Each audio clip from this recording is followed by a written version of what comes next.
Watch the first place Royals. It is a warm, hot Midwest evening. It's game one of a three-game series between the Minnesota Twins and the Kansas City Royals. We told you KC leads the American League Central by a game and a half over Detroit. The Tigers host the Yankees at Comerica 4-3.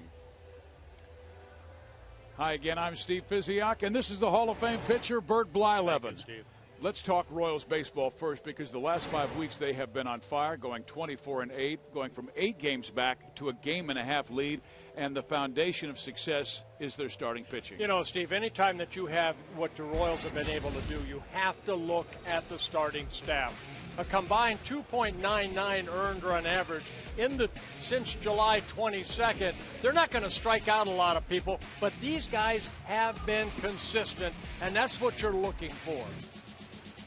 And one of their young stars is a guy named Danny Duffy, left-hander, electric stuff. At times his fastball can reach 97, 98, but he's better when he throws less. Yeah, a couple of years ago he had the Tommy John surgery, kind of recovered last year, but this year started with the Royals in the bullpen after he was called up, then put into the rotation in early May. He's been lights out ever since. Lack of run support, we'll talk about that. This kid does not get a lot of run support at all. Well, he will face a red-hot Minnesota Twins offense. They scored 42 runs in 4 games against the Detroit Tigers. And Danny Santana, very responsible. Yeah, last on that list is that Duffy has pitched well against the Twins. 4th start this year, 2-0 with a very good 1.77 ERA so far against the Twins this season. Duffy at 8-11 with a 2.5 ERA in 26 games. This is start number 21. And fouls it off, and rather meager swing by Santana, who was fooled. Ron Gardenhire's lineup, Danny Santana. He, along with Trevor Plouffe, were the American League Players of the Week. Dozier goes 2, Joe Mauer 3, and Vargas with 23 RBIs in August alone.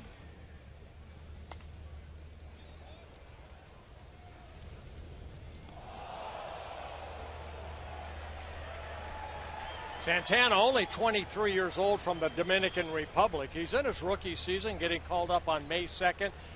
What Ron Gardenhire says, has been a spark plug. A lot of energy, a switch hitter, hitting well from both sides of the plate, getting on, scoring runs. Exactly what you want a leadoff hitter to do. We were visiting with the skipper, Ron Gardenhire, before the game, and he said not only their energy, but they gave the entire lineup balance. Good swing and a miss, and a great pitch by Danny Duffy to get the first out.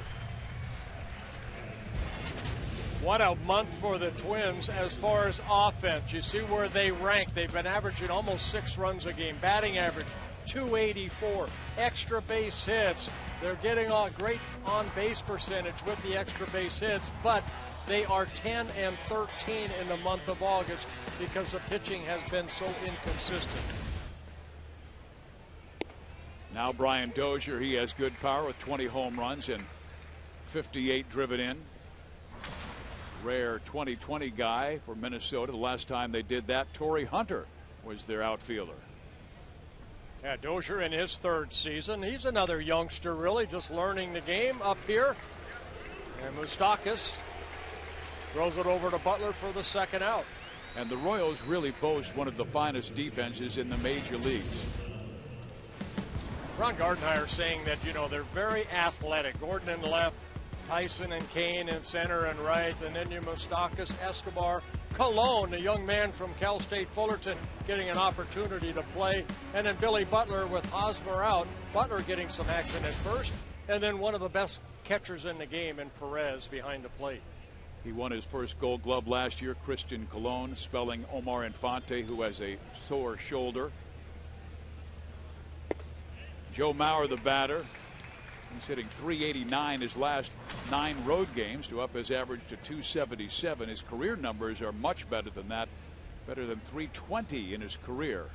Yeah, Joe spent about 6 weeks on a disabled list with a right oblique strain, activated on August in the 11th, and really been hitting ever since he came back. Our umpires tonight, behind home plate is the crew chief Dana DeMuth. Ron Culpa is at first base, Ed Hickox at second, and Lance Barrett at third. Yeah, DeMuth in his 31st year as a major league umpire. That is line to Moustakas, so a quick and easy inning for Danny Duffy. 1-2-3 go the Twins.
Game 14 games over 500 and 33-29 at home. Ned Yost has seen great success the last 5 weeks, and they've really bought into his one game at a time mentality.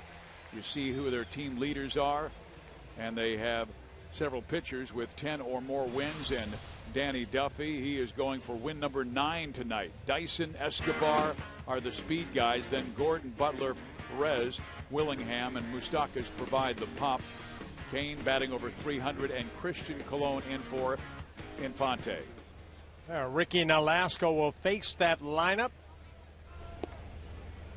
For Nolasco, he'll be making his 21st start and his 5th start this season against the Royals. They're going with Gerard Dyson again over Nori Aoki because Dyson has been the hot guy of late. 378 in the month of August. He was 2 for 4 in the loss to the Yankees last night. One thing I'm sure that Nolasco looked at, and he's done a good job of hitters making contact. He doesn't walk a lot of guys. For Nolasco, only 30 walks in 117 innings pitched. You don't want to walk Dyson here. 29 stolen bases. You want him to earn his way on. He's been doing a pretty good job of that, hitting .292. Line drive to center field, and on comes Danny Santana to make the catch. And that keeps the speed guy off the bases. Tonight's keys to the game are brought to you by Ford. Well, the Royals continue to get good starting pitching. And for the Twins, let the kids play. And that's what Ron Gardenhire wants to do the rest of the year. Let Santana. Vargas is a designated hitter with Mauer at first base. Escobar at short has done a great job at 25 years old. And Oswaldo Arce out in right field, only 23 years old, getting an opportunity to play. But it all comes down to good pitching, and the Royals are they where they are because of their starting staff. And Minnesota is where they are also because of their starting staff. Exactly. An ERA over 5 by guys like Nolasco, who is at 5.96. The last 3 years for Minnesota has been very frustrating. They've lost 90 or more years the last 3 years. So pitching coach Rick Anderson right there. You want to improve your starting staff. The club went out and they made some acquisitions. Nolasco being one of them. That has kind of been a bust so far, to be honest with you. But then they also got Phil Hughes, and he has been outstanding. Escobar pops up to third, and Trevor Plouffe will take care of Escobar, and 2 down. The Twins defensively are much improved, particularly with Eduardo Escobar at short. Yeah, they have really improved. You know, you got some young guys. Schaefer out in left field, he can downright fly along with Santana. Arceus takes some interesting routes from time to time. You got Plouffe, he's been steady at third. Escobar, Dozier, and then Mauer's made only 1 error. And then Kurt Suzuki, the all-star, behind the plate. So 2 very good catchers here in this ball game. And now Alex Gordon in the 3 spot. He fouls off the first pitch. He's been hitting third. They have been using different players there, Salvador Perez, Billy Butler at times, because of the injury to Eric Hosmer. Hosmer was okayed yesterday to start swinging a bat, likely taking tee work either on Thursday or Friday, but he could be a big addition in September. I think any place you put Alex Gordon, we've seen over the years he's led off for the Royals. He's hitting the lower part of the lineup. You know, former third baseman that just took to left field like he had done it, you know, his whole life. He's won 3 Gold Gloves out there, 2-time All-Star, one heck of a player. Nolasco gets the call, and that is a strikeout for Ricky, as Gordon is done. So both pitchers starting well in their first innings.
Kenny Vargas will lead things off for Minnesota, and when I took a look at the media guide for Blyleven, I saw Kenny was listed 6'5", 273, and I wasn't sure if I was opening the Twins media guide or the Minnesota Golden Gophers football media guide. He's a big man, only 24 years old, from Puerto Rico.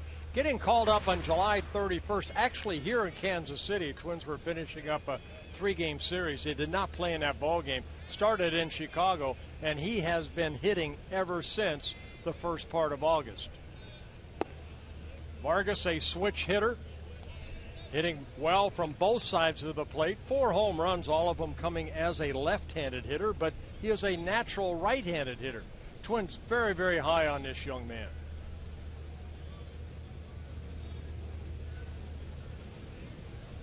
Duffy with the 1-1, and Vargas pops it up right side. Billy Butler drifting over, but that one might find the seats. You talk about a guy who has played well to make his debut. Last 23 games, 23 RBIs. Yeah, I mean, that's what you want your number 4 hitter to do. 7 doubles, hitting .337. As a left-handed hitter, hitting .375. And here tonight against Danny Duffy, hitting .282 as a right-handed hitter. And Danny Duffy, seeing him for the second time, so Danny will make adjustments, but so will Vargas. And Vargas getting called up from Double-A. It's not like he was in Triple-A. He got called up from Double-A at the end of July, where he hit .281. Great pitch by Duffy, and he gets the strikeout. I think what you're going to see, if Duffy can get that curveball over, you saw Santana strike out on the curveball. Now Vargas. That is a great curveball, great location, good hard spin on that breaking ball. And Duffy picking up the second strikeout, his 100th of the year in 129 innings pitched. And the last time you saw him, Bert, he was kind of going through a dead arm stage. He said he was throwing 89 to 90, and he just didn't have it. But he grinded his way through and won the ball game. But last start against Colorado was back up to 95, 96. Yeah, he got hurt on a grand slam in Colorado. Other than that, 7 innings, gave up only 1 earned run. Gave up 5 total, ended up getting the loss in that ball game 5-2. But prior to that, it was Ricky Nolasco against Danny Duffy. So it's kind of a rematch from a couple starts ago for both guys. Well, he's been terrific against the Twins this year, winning all 3 of his decisions with a 1.72 ERA. He won back on June 30th, again July 30th. And there's that good fastball. Yeah, Arcia will strike out a lot, but this young man, only 23 years old, has tremendous power. Arcia from Venezuela, in his second season with the Twins, hit 14 home runs last year in 97 ball games, and he's hit 14 so far this year. Just barely misses outside. And he's not a guy with great patience. 22 walks, 93 strikeouts, and boy, that fastball looked right there. Pitcher's pitch, and Dana DeMuth did not call it. So he goes back and raises it up a couple of inches. But that's been one of the keys, I think, for Danny Duffy. He has been able to pitch down better these last 4 months than he did during spring training or last year. Well, what creates a lot of that is your time over the pitching rubber to create that balance point that you can allow your arm to catch up with your body. When you start to tire a little bit, it means that your lower body's just flying open and your arm can't catch up. But right there, he almost has a little bit of a hesitation, and that little hesitation allows that left arm to catch up. Take a look right here. Once he gets here, little pause. Okay, drop the arm and then explode. A good follow through. You bend your back toward home plate to allow your arm to get closer to the catcher's glove. You've done this before, haven't you? A little bit. Arcia again snaps a fastball back to the screen. And Duffy might say, well, he's on my fastball. Maybe I'll throw him a breaking ball even with a 3-2 count. You know, we get a chance later to talk to Tom Brunanski, the hitting coach for the Twins, about guys like Arcia that are young, you know, and you don't want to take their aggressiveness away. Or even Ron Gardenhire said, you know, we want these guys to hit home runs. 25 home runs hit so far here in the month of August. Ooh, wow. 2 fastballs that barely missed from Duffy, and he can't believe he didn't get the call. Well, this is where you want your catcher to speak up. If Perez feels that this is a strike, and you kind of saw him bring that glove back a little bit. I think if it would have caught the corner, he would have held it right there. But a pitcher, you can't say anything. You have to rely on your catcher to maybe, you know, look at the pitcher and say, hey, come on, Dana, we need that pitch. That's a good pitch. But instead, it was ball 4. And that's one of the things that Duffy has done quite well. He hasn't let umpires' calls get to him this year, and he said a big reason why is working with his excellent pitching coach Dave Island and also veteran James Shields, who said if you're an emotional guy, use that emotion but channel it well.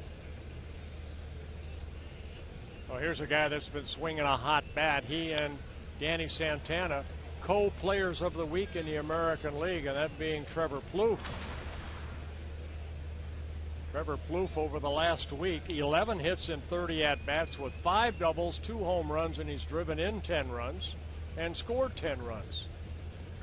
And Santana hit .378.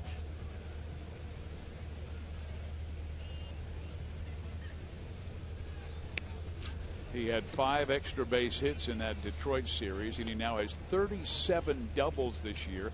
That's second to the Tigers' Miguel Cabrera's 40. He's tied right now with Corey Koski, a Twins third baseman for many years, for most doubles as a third baseman. Justin Morneau leads the Twins organization in most doubles in a season with 48. Jonathan Lucroy, it could be the first time the catcher ever leads baseball in doubles. Well, he's having a great year for the Brewers, is he not? Paul Goldschmidt hasn't played in about 3 weeks, out for the season because of the injury, and he has 39. Back up the middle. Pallone touches second, goes to first, and completes a very easy double play.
In Kansas City, but KC heated up at the end of July. They have gone from 2 games under 500 to 14 over since July 22nd, going 24-8. And look at their numbers. Their batting average is not off the charts. The runs per game just 4.5. But the starting pitching, rock solid, and the bullpen with Herrera, Davis, and Holland has been magnificent. Yeah, some of the best arms in baseball out of that Royals bullpen, anchored by Greg Holland, the great closer here in Kansas City now. The first to 40 saves, and that's part of that rotation. James Shields in the right, Jeremy Guthrie in the middle. And Liam Hendrick over to the right of Guthrie. He'll be starting tomorrow night's ball game. For Yordano Ventura, who is out because of a back problem. Nolasco came too far inside and drills Billy Butler, who will lead things off. Time now for a game break. We send you to Chris Myers in Los Angeles.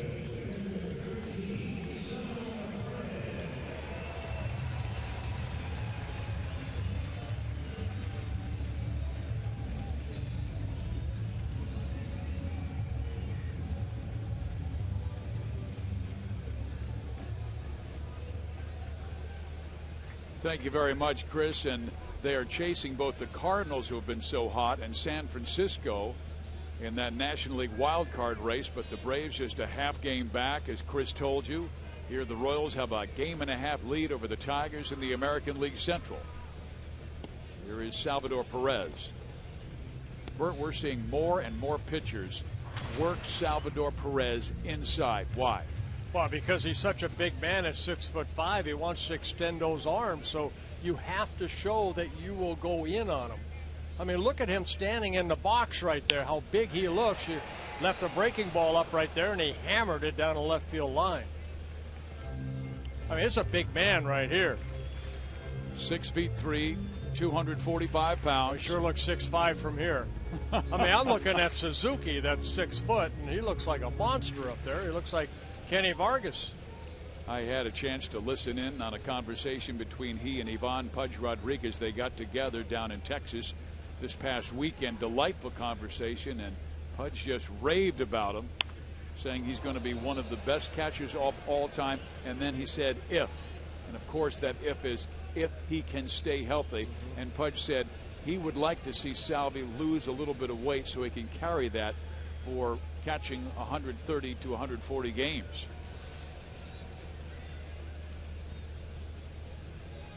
Well, two-time All-Star the last 2 years for the Royals.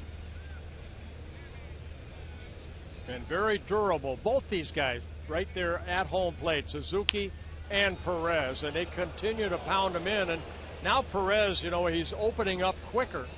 And Velasco almost smiles right there because the ball looked like it was going to hit his Royals jersey. But Perez opened up quickly. Now, do you go further inside, or do you try to tease him with a breaking ball down and away? And we'll see what Suzuki wants to do right here, the last 3 pitches. Michael Pineda last night worked him in early and sliders late. And this is a slider. And he punches it to left field for a base hit. Well, not much you can do as a pitcher in that sequence of pitches, because Perez hit a pretty good pitch. 3 pitches of the first 4 were inside that Perez fouled off. And then Velasco throws a pretty good breaking ball right here, but Perez, as I said, he likes to extend those arms, just reaches out and hits it softly into left field. First hit of the ball game for either side. And now the former Twin coming up, and Josh Willingham, and he has been a terrific addition. 2 years ago he hit 35 home runs, drove in 110 for the Twins. He goes after the first offering, pops it up, Mauer over, back into the seat, strike 1.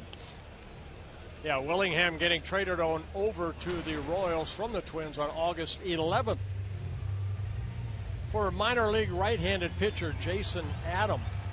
And Ron Gardenhire is talking about Adam, where they sent him down to Double-A to get some starts in. They feel that maybe he could be a future starter for the Twins and their organization.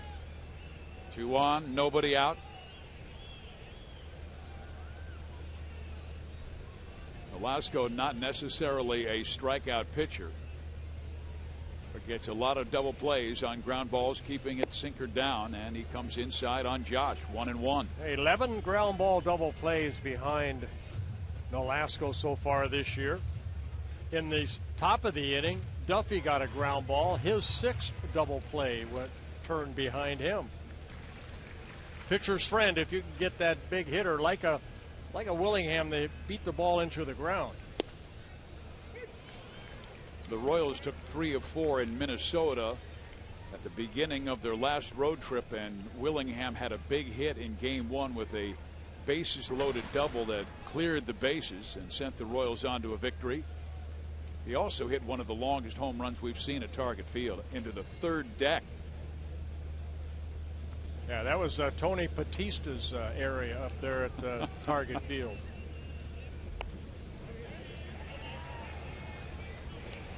Yeah, Willingham, 35 years old, came to the Twins in 2012, and you mentioned, Steve, that great year he had in 2012 when he hit 35 home runs, drove in 110. But last year, some injuries. Earlier this year, some injuries kind of put that number down, where the average at 232, 61 home runs for the Twins in 2+ years. Yeah, I asked him about the knee injury he suffered last year, and he made no excuses. He said, no, I had to be able to fight through it. There's a chopper up the middle. This could be two. Dozier steps on second, throws to first, and will get the double play, and Butler takes third. Well, there's a double play I was talking about. If you can get that hitter that's not the quickest from home, the first, to hit the ball somewhere on the ground, and you maybe turn the pitcher's best friend, which is a double play, and Nolasco able to do that. Mike Moustakas is beginning to get hot for Kansas City. He has his average finally over 200. Hit his 15th home run last night off Michael Pineda. And not only is he getting himself into better position and swinging at better pitches, Bert, but he's seeing a lot more pitchers. Working deeper into the count. Ball one. To be honest with you, Royals have given him every opportunity to get that average up. The power numbers are there for him, but they'd like to see it a little more average. Comes in hitting only 208. Breaking ball in there, 1-1. Moustakas against Nolasco, 3 hits in 10 at bats, and one of the hits a home run. Nolasco's allowed 17 home runs on the year. Nice stop by Suzuki. It's been a disappointing year for Ricky Nolasco, making his 21st start. His third since coming off the disabled list with a sore right elbow.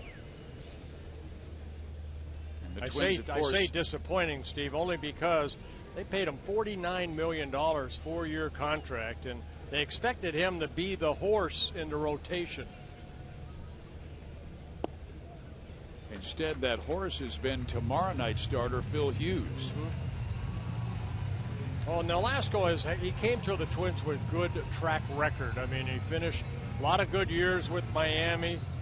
A lot of seasons he won 10 or more ball games. Last year got traded to the Dodgers, went 8-3 for them, pitched very well, became a free agent, came to Minnesota, and he's went on a disabled list with that sore elbow. How long did he pitch with that sore elbow before he finally said, enough is enough?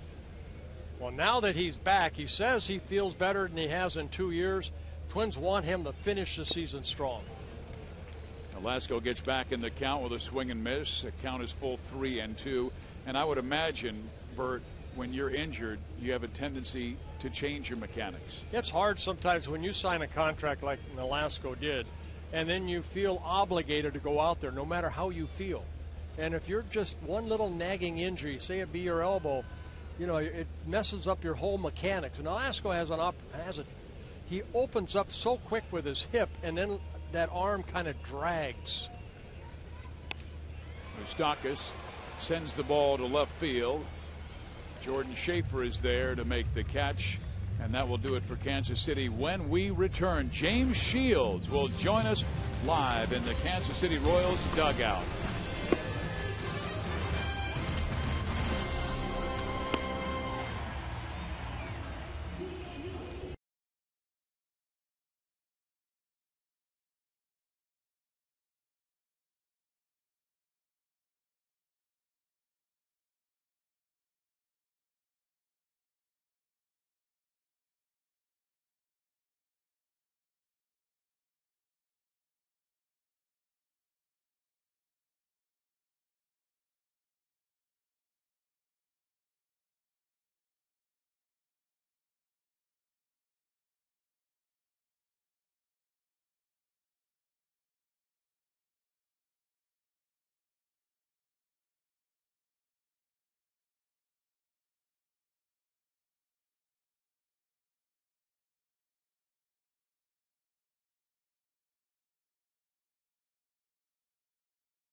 Danny Duffy begins his third inning of work, and he is being watched by a guy he calls his big brother, another guy from Southern California, James Shields. And James Shields now joins us down in the Royals dugout. James, I wanted to ask you about that because I was talking to Danny the other day, and he just praised what he's learned from you. He said you said embrace your personality. If you're happy, pitch happy. If you're angry, use that angry. He said you said just channel it in a positive way. Could you talk about that? Yeah, absolutely, man. I mean, you know, everyone's born a different way, and everyone has a different animal inside them, and it's just a matter of how you use it. And I think that, you know, Danny's the ultimate competitor out there on the mound, and early in his career, he used it negatively, and now he's using it towards his advantage and towards each pitch. So, you know, I like the energy that he has out there. I like the fire that he has out on the mound, and I like the way he's using it this year. Yeah, James, I've watched you pitch, and you show emotion. I love that because I was a pitcher, too, that didn't hold anything back because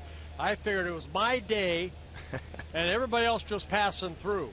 Now, you're a veteran. You came over here last year, had a steady year, consistent year for the Royals. And this year, you might be a free agent at the end of the year. I'm not going to say that. But your presence here, a lot of people give a lot of credit for the way that you came over here, didn't pout that, you know, are leaving Tampa and you're coming to Kansas City. Your work habits and everything, I think, has rubbed off on all these guys. Yeah, I mean, it's you know, I have a passion for this game, and I think that the passion lies within each player, and I think every player is a leader in itself. Billy Butler with a terrific catch and then tumbles over his second guy baseman. Right here. Yeah, California just had an earthquake. Attaboy, Bill. James, break that down for us because he was coming at you. I'm going to tell you right now, Bill's been tremendous. Oh, and then he gets a catch right there, and I don't know how he held onto the ball right there, but he went down gracefully. Attaboy, Bill. Little hat tip right there. It's always for the Cologne boys. Came over, you know, and I don't know if Billy called him off. You can see the tip of the hat right there. The tip of the hat's for the boys, the boys. That was a nice catch. But anyways, yeah, man, it's, you know, I think everyone has a different personality, man, and I think, you know, I have a lot of passion for this game. I show my heart, I wear my heart out on my sleeve every 5 days, and, you know, I try to win every 5 days. That's what I go out there to do, is to do my job, is try to win the game. So, you know, I definitely think it's we have a winning attitude in this clubhouse, and it's definitely showing this year. And you saw it start last year after the All-Star break. You said it was team baseball. It was character baseball. Could you talk about their coming together again after the All-Star break? Yeah, I'll tell you what. We had a little meeting after the break, and we lost 4 straight games, and we had a little meeting, and we just told ourselves, you know, we got a good team here in this clubhouse, and we got to believe in ourselves. No one else can do this but ourselves. I mean, the coaching staff does a great job. The front office and the fans is supporting us and everything, and we got to go out here and play team baseball. It's the only way to win, and you know, every player kind of bought into that, and I mean, we believed in ourselves the whole season. It's just a matter of, you know, playing as a team, and we've shown that the last month and a half. You know, James, we get stat packs up here with, you know, batting average, home runs, runs batted in. I don't see a Royal player on here at all, but that's the team concept you're talking about. Yeah, man. I mean, it's all about team chemistry. It's all about playing together and uniting as a team. And you know, we've been pitching great. Our bullpen's been phenomenal. Our defense has been amazing, and our timely hitting has been great this last month and a half. And when you put that all together, it creates winning atmospheres. And James, sometimes it's leadership by actions, as we see Danny Duffy throw a low fastball to Eduardo Escobar and strike him out. And we're going to take a look at this replay, and maybe, James, you can talk about Duffy's fastball. Yeah, I'll tell you what, man, his fastball is electric, and it gets on the hitters pretty quick, and you know, he uses it the way he needs to use it, and he's aggressive. He's in that attack mode. I think that's one of the things, difference this year, is that he's attacking with that fastball this year, and you know, he's minimized his walks, and he's still learning, you know, but he's had a lot of success doing it. Well, pitching is about angles, and we just showed the strikeout of Escobar. It was straight over the top, and Perez caught it just on the other side of home plate, just like that pitch right there to Schaefer, straight over the top, and that creates that downward plane. Yeah, this game's all about angles, man. You got to create as much angle as you can, and deception. So. Well, Well, Danny Duffy certainly with plenty of talent. 25 years old from Lompoc, California. He's not getting the call. Yeah, he has not been getting that low strike from Dana Demuth.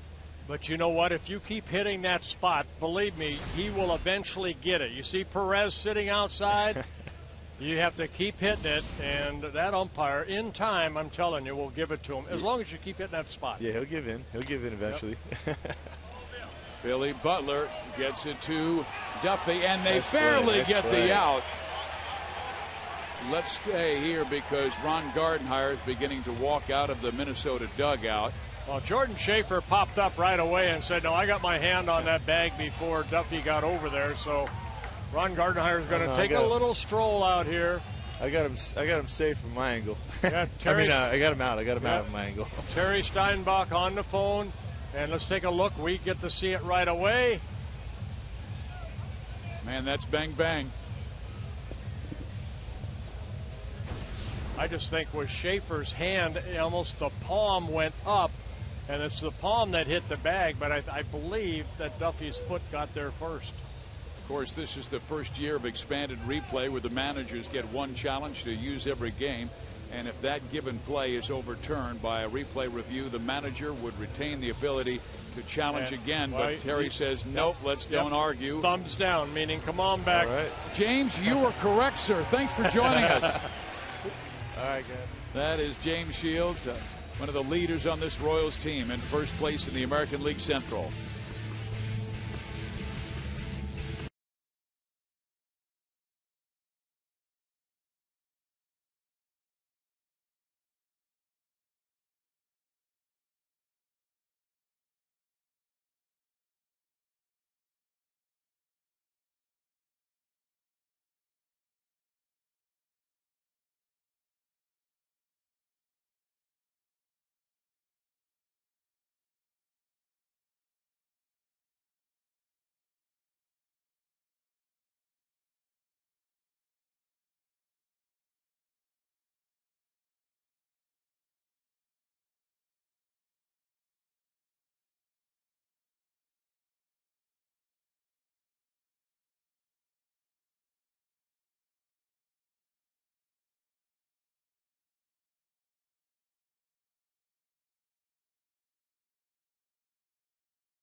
The third inning, looking for our first run, and this week college football returns with a full week of games as Rutgers takes on Washington State.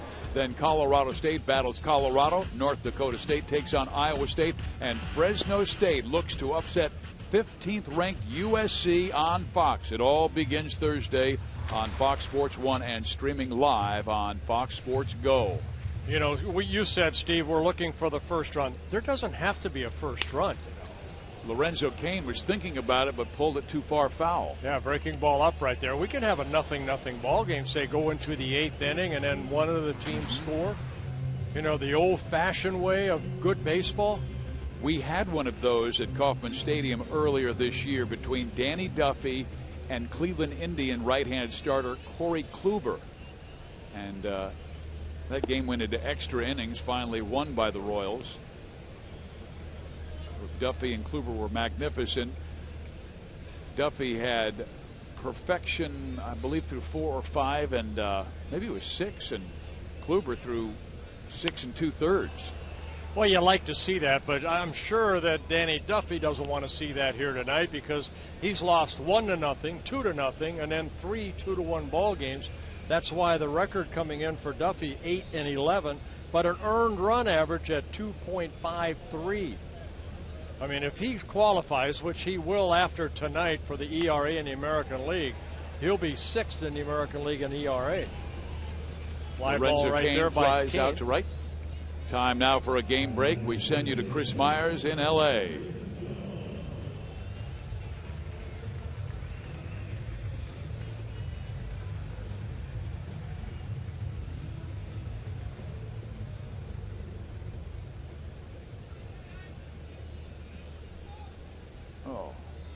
Oh, that is too bad because we were hoping McCutchen would be with that Pirate team down the stretch. They came in a game and a half back of the wild card. That is a shame. What a great player. Yes, he is. MVP of last year in the National League. Milwaukee right now with a game and a half lead on the St. Louis Cardinals, who have been playing some mighty fine baseball, winning 7 of their last 10, but so has Milwaukee. Christian Colon, the batter. He has been a very capable fill-in since he was called up from AAA, a former first-round pick out of Cal State Fullerton. As Ned Yost, his manager, says, he just plays like a veteran.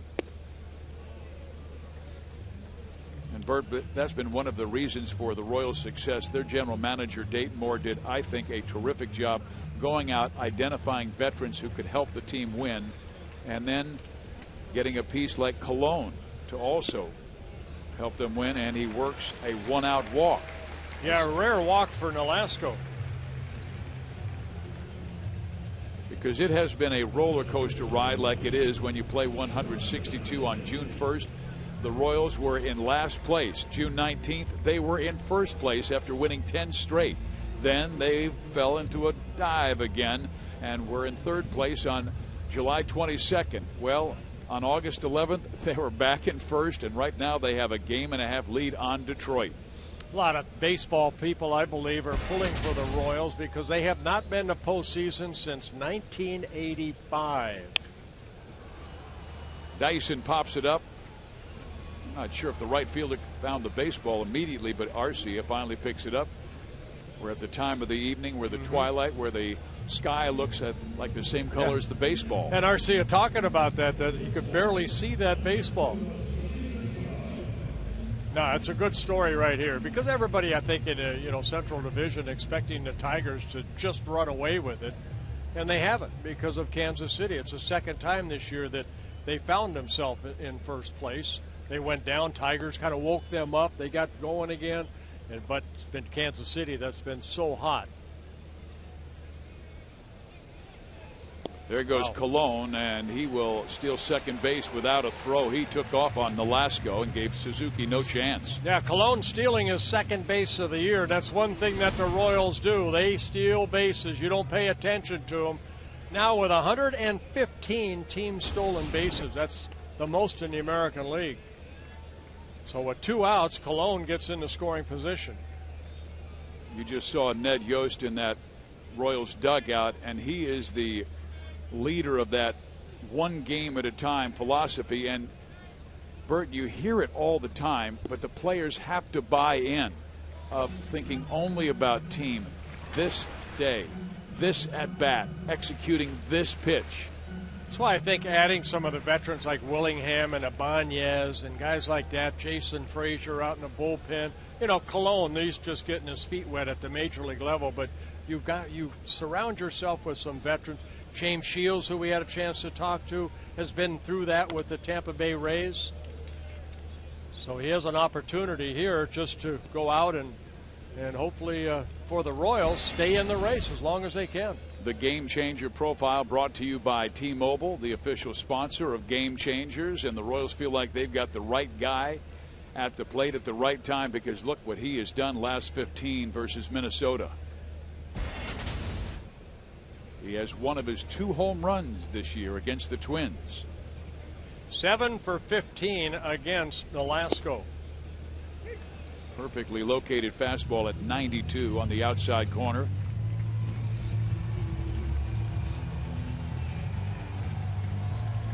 Nolasco, a veteran, 9th major league season, 233rd major league start. He has 94 major league wins. Trying to get himself back together again where he can be more consistent. You know, you sign a guy like Nolasco, you expect a lot of innings, and only 3 times this year in 20 starts, he has worked 7 or more innings. Only 6 quality starts. And what is a quality start? 6 innings, 3 earned runs or less in the 20 starts.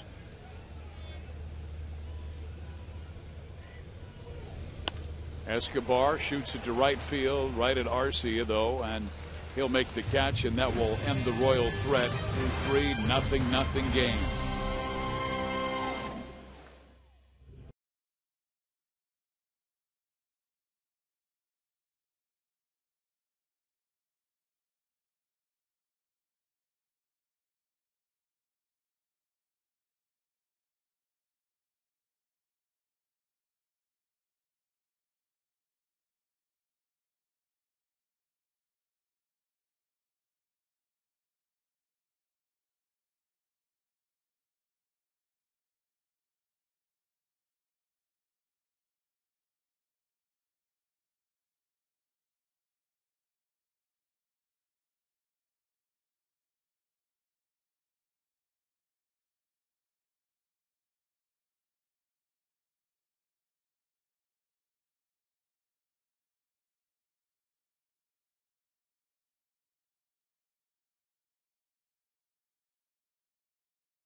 Top of the 4th inning, scouts always raved about the talent of Danny Duffy, but Bert Blyleven, it seems like this year he's made the transition from thrower to pitcher. Well, you know what, last year, again, kind of a rehab year for Duffy when he came off that Tommy John surgery back in 2012, but, you know, he's done a lot of things right this year other than maybe he'd like his win-loss record to be a little bit better, but sometimes those are out of your control. All you can do is put good numbers up, and that's one thing Danny Duffy has done.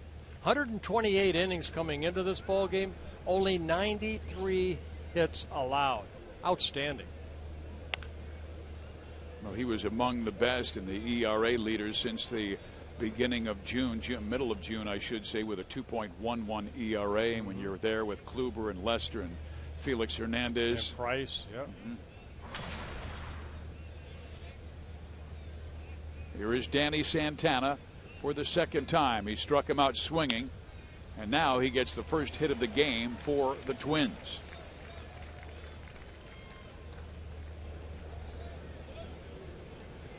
It's time for a game break. Let's go to Los Angeles with Chris Myers.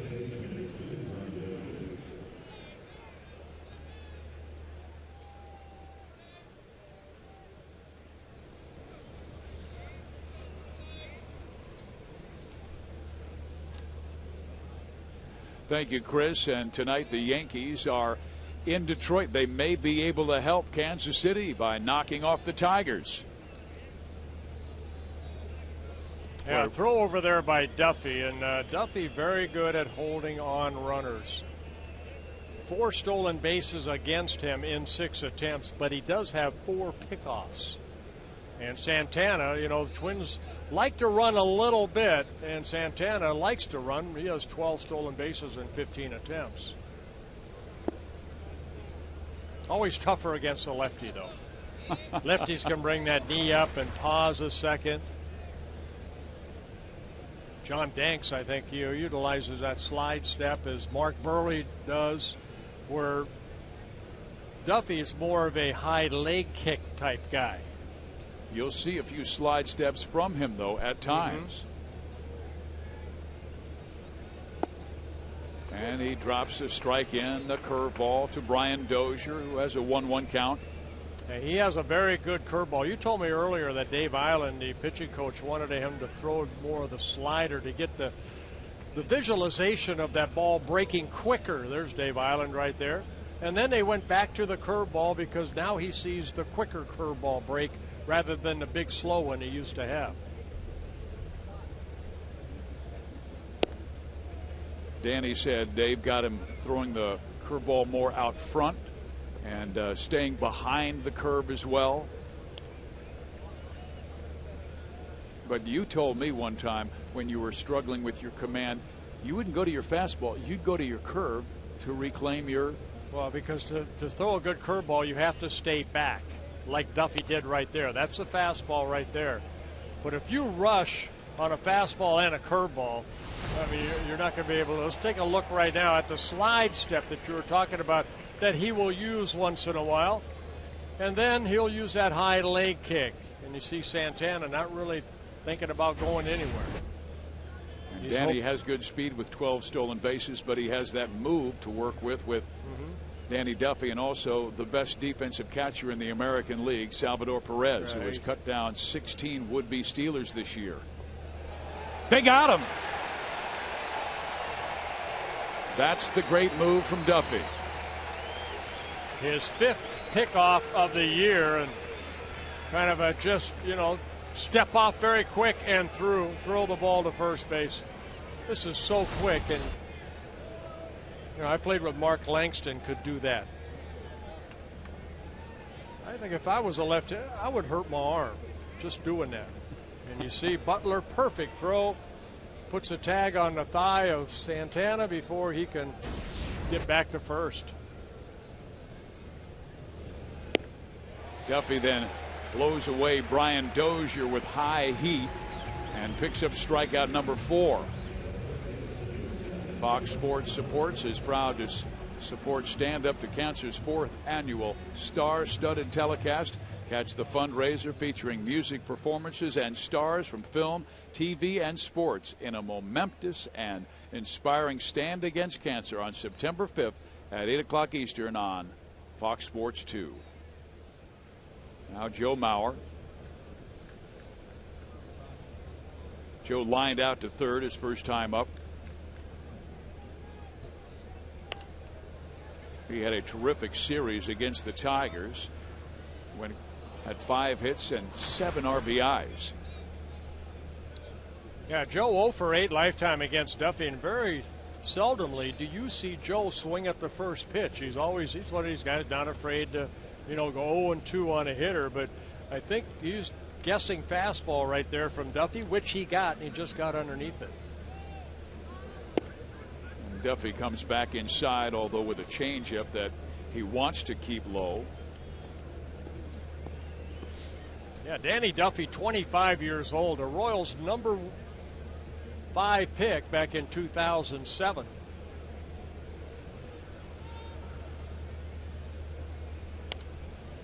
Fouled back. And he was one of those late bloomers.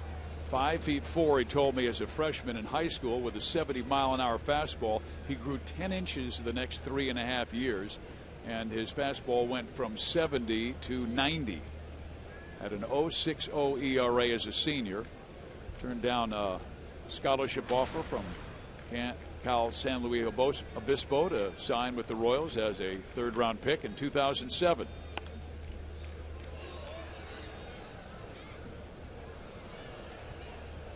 He wants Perez to come out.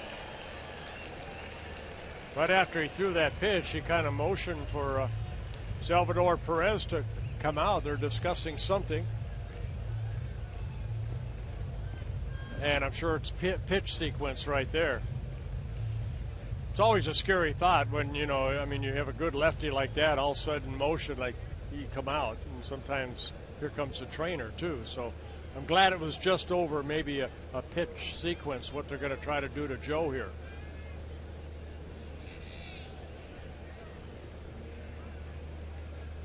You wonder if it was about location, because Danny certainly didn't throw it where he wanted to.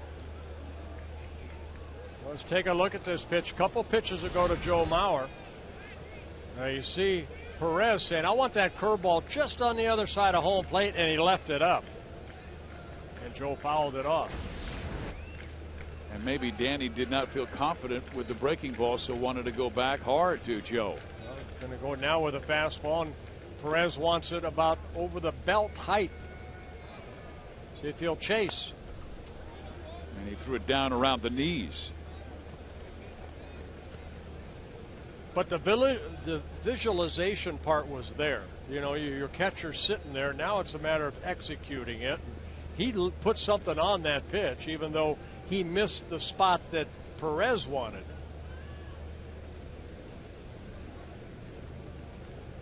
You don't want to throw darts. Now the hard breaking ball again.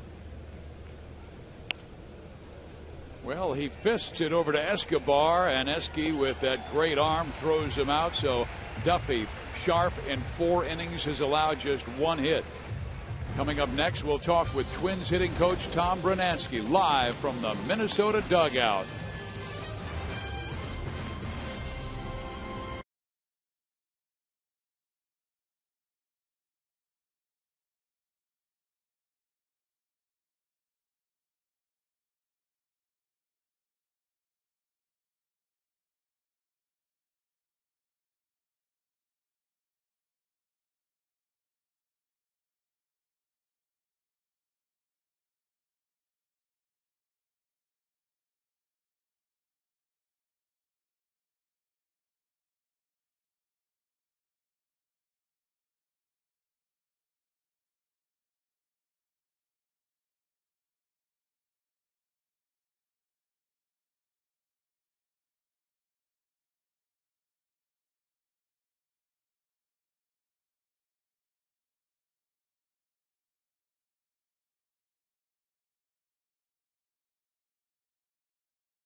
The air conditioning not working that well at Kauffman Stadium, but the fans trying to turn the fans on as we get ready to talk with Tom Brunanski, the hitting instructor, hitting coach of the Minnesota Twins. And your offense, Tom, has been so hot in August. First in the major leagues, runs, batting average, on-base percentage. What has taken place this month? You know, I think well, we made a few trades.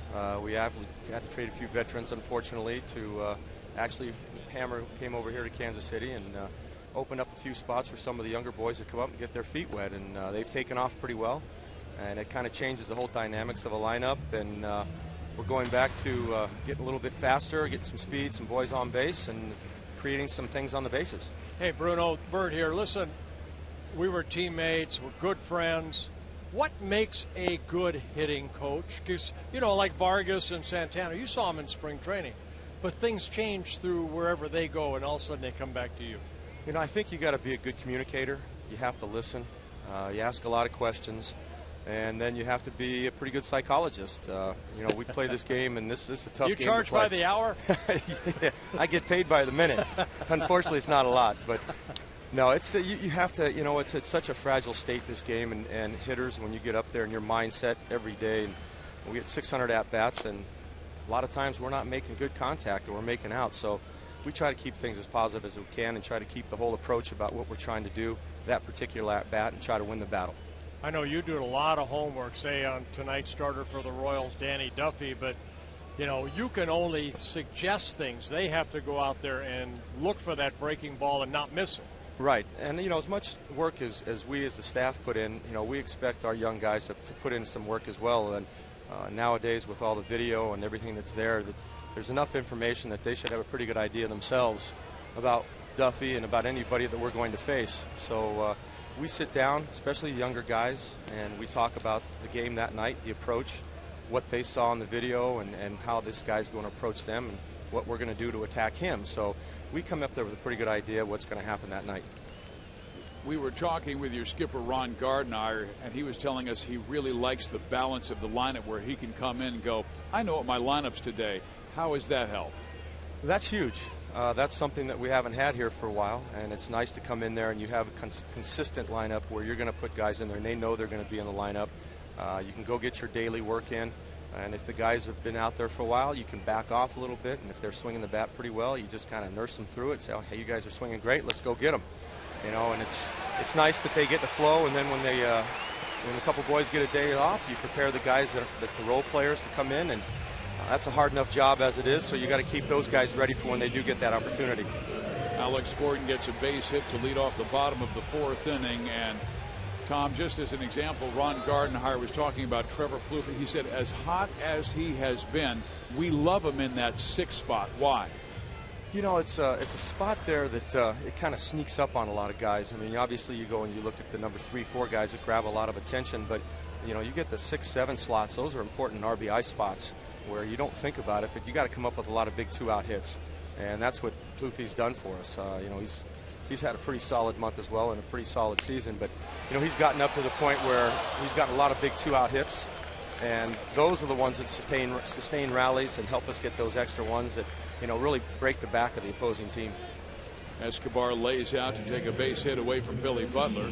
That was a great play right here by Escobar. Nolasco going back inside again, jamming Butler, but he was ready to swing, and Escobar leaping for it and making a nice diving catch for the first out. Butler can't believe it. He thought he had a base hit.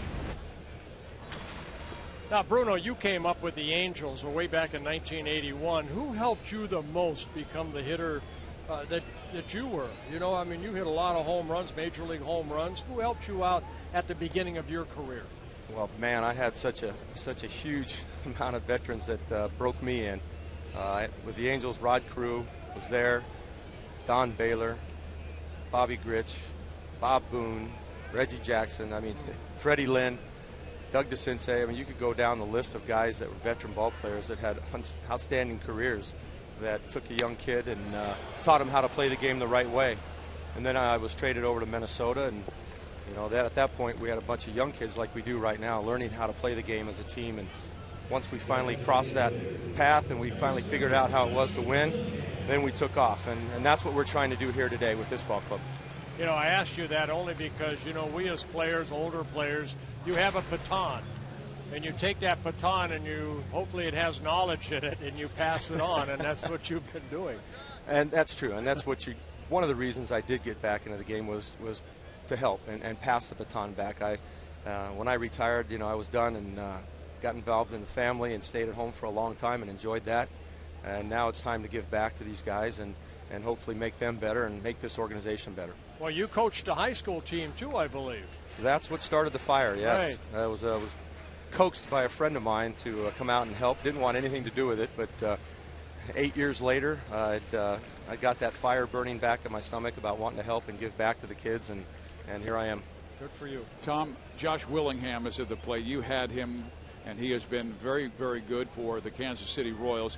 Can you break him down and talk about what he might add to this Royal lineup? Here's a guy that's got tremendous ability to hit for power. Big RBI guy, not afraid to be in those situations. And the great thing about this for Hammer that we are happy about here with this, everybody that's been associated with over here, is that unfortunately he didn't have a chance to play for a winner here. but he's thrust into that situation right now. And just as we talked today, it's puts a little pep in your step knowing you come to the ballpark and you're not just playing to try to win games, but trying to win meaningful games. And we're so happy for Hammer to be in that situation. And like I said, that's what we're looking forward to get to. He missed 41 games. Do you think he's finally healthy? Yeah, I do. I mean, it takes your toll. I mean, when you play as many years as he's played, and we get to that point in our career where the body starts to hurt a little bit more, and it's a little tougher to get out of the bed. Those things are going to creep in there. But he's still strong. He's still got a good eye and a strong bat, and he's real dangerous.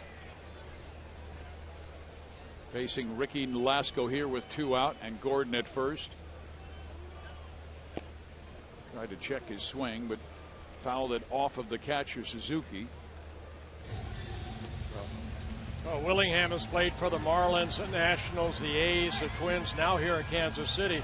And what you were talking about, Steve, is Justin Masterson got him early, like in early May. He ran a fastball in on him, and then his wrist area was just sore for about 6 weeks. And Bruno, someone that you've probably gone through injuries in your career, that it takes a while to find that timing again. That was unfortunate. Hammer had a slow spring, and like the last 3 days in spring, he got hot, and that carried right through to the season. We actually got off to a pretty good start offensively, and he was a huge reason for that.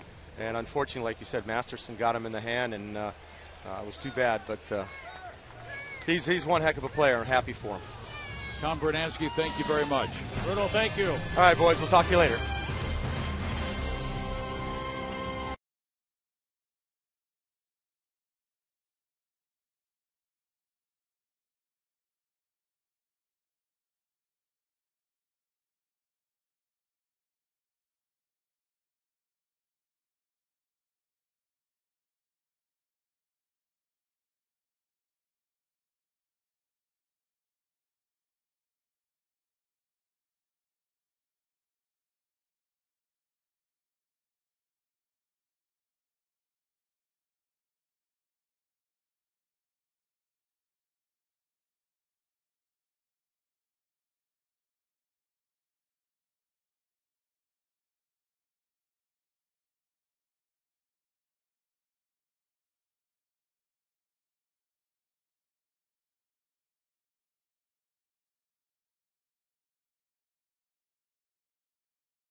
Going to the 5th inning because we had 2 of the hottest offenses in baseball in the month of August. Minnesota averaging close to 6 runs per game, and the Royals just south of 5 per game. But we've seen great pitching by Duffy and Nolasco.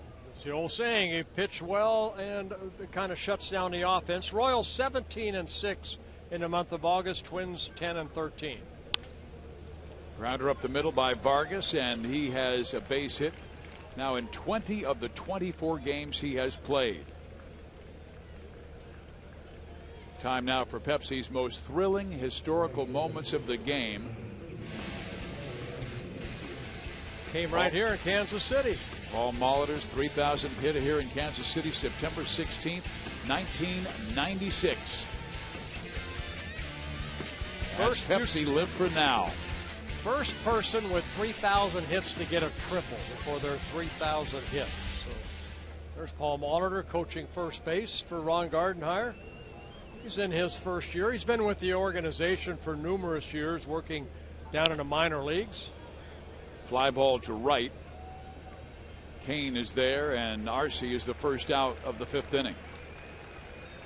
And just looking at Paul Molitor and that swing, he could absolutely take a swing with a dead stick where he would just wait and let that ball get deep and then just explode on it. Quick hands. He had very quick hands. I got the opportunity to pitch to him and Robin Yount when they were with the Brewers. Wow, Gorman, Thomas. Sissel, I got a headache just thinking about him. No, he could hit. Yeah, that Brew Crew had some kind of offense. Trevor Plouffe grounded to a double play his first time up, coming off a terrific week. First pitch misses inside. Plouffe hit .367, had 2 home runs and 10 RBIs the last week. He and teammate Santana, the American League co-players of the week.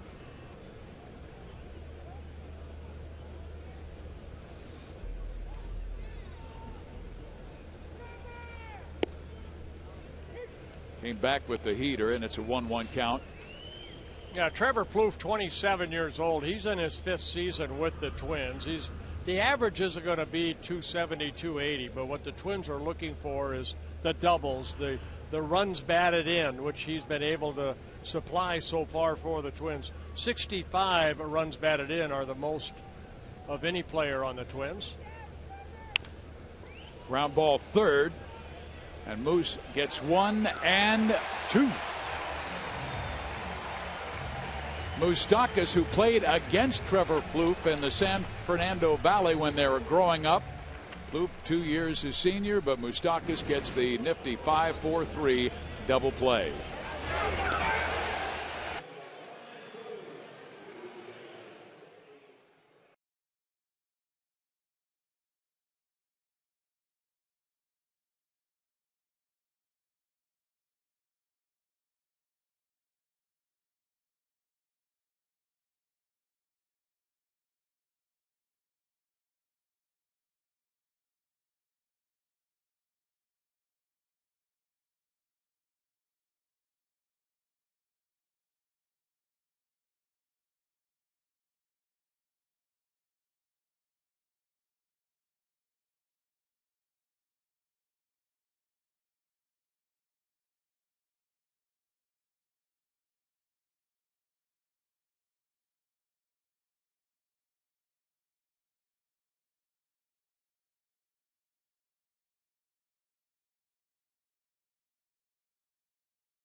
Royals in quite a pitching duel between Danny Duffy and Ricky Nolasco, each team with 2 hits. And here in the bottom of the 5th, Mike Moustakas will lead things off. He's the guy who started that 5-4-3 double play to end the Twins' 5th. A good pitch count for both starters. Nolasco 56 pitches in 4 shutout innings, and Danny Duffy even better, 61 pitches in 5 shutout innings. And the last time that Ricky Nolasco faced the Royals, he shut them out the first 3, and then Kansas City got to him in a big way. That's kind of been the story for Nolasco. Just stay away from the multi-run innings. Yeah, a couple starts ago in the 4th inning, the Royals strung 5 hits together and scored 5 runs. So both starters here, doing a good job, and that's exactly what the Twins want to see out of Ricky Nolasco. Just keep the club in the game.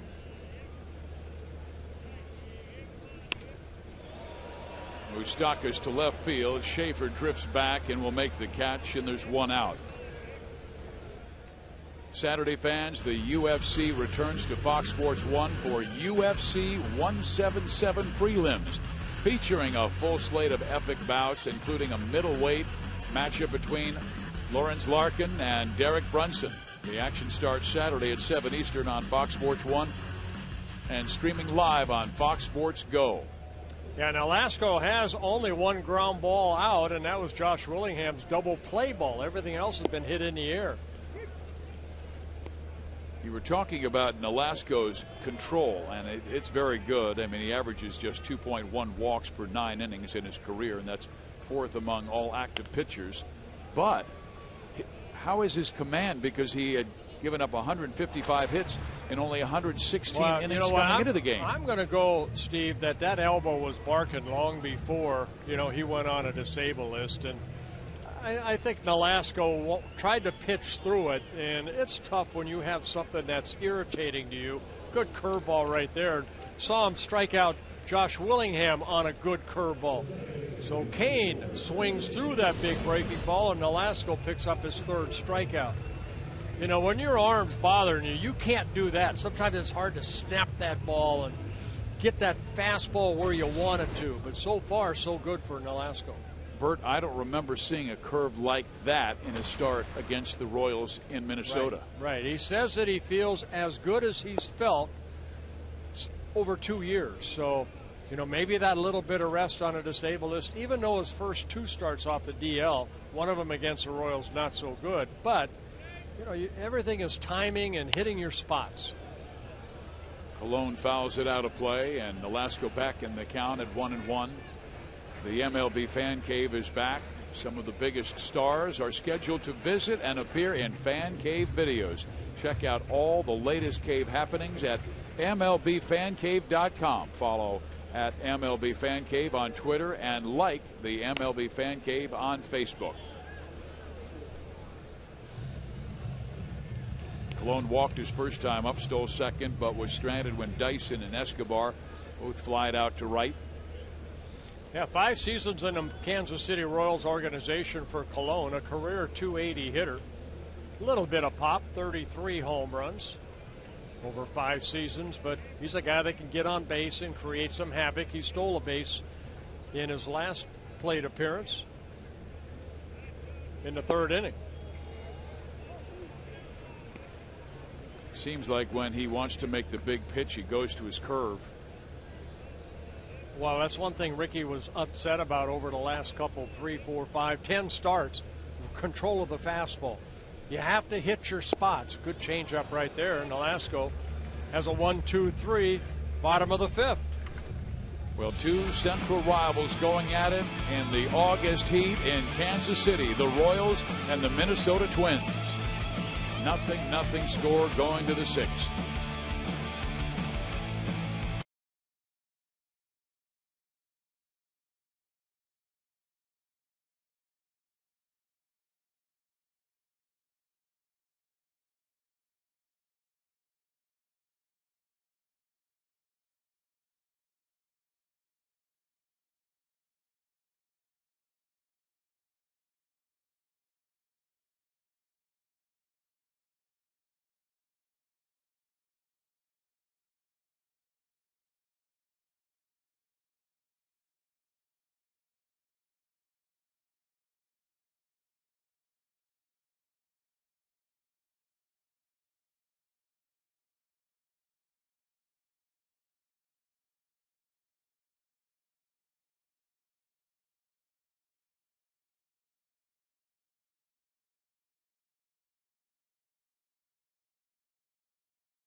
The fountains of Kansas City, so famous whether you're down in the plaza or here watching baseball at Kauffman Stadium.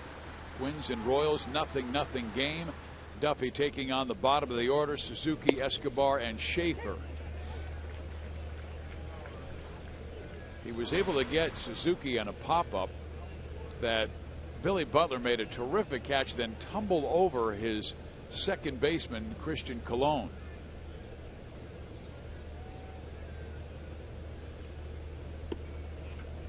We had starting pitcher James Shields on at the time, and he had a lot of fun with his first baseman, who he said has done a great job since taking over for Gold Glove winner Eric Hosmer.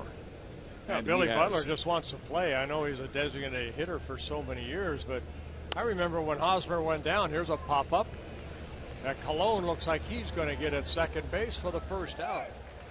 And he does for the first out. Time now for a game break. We send you to Chris Myers in Los Angeles.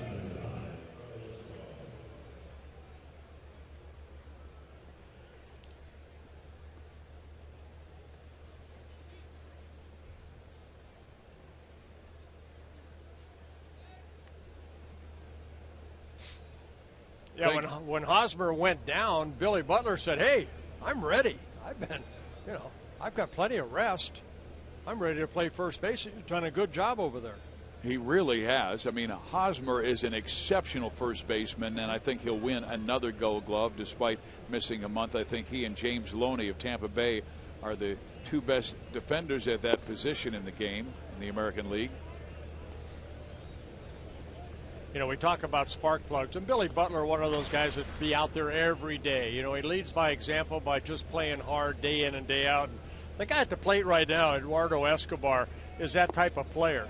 You know, so much emphasis and focus is on Santana and Vargas and Arcia.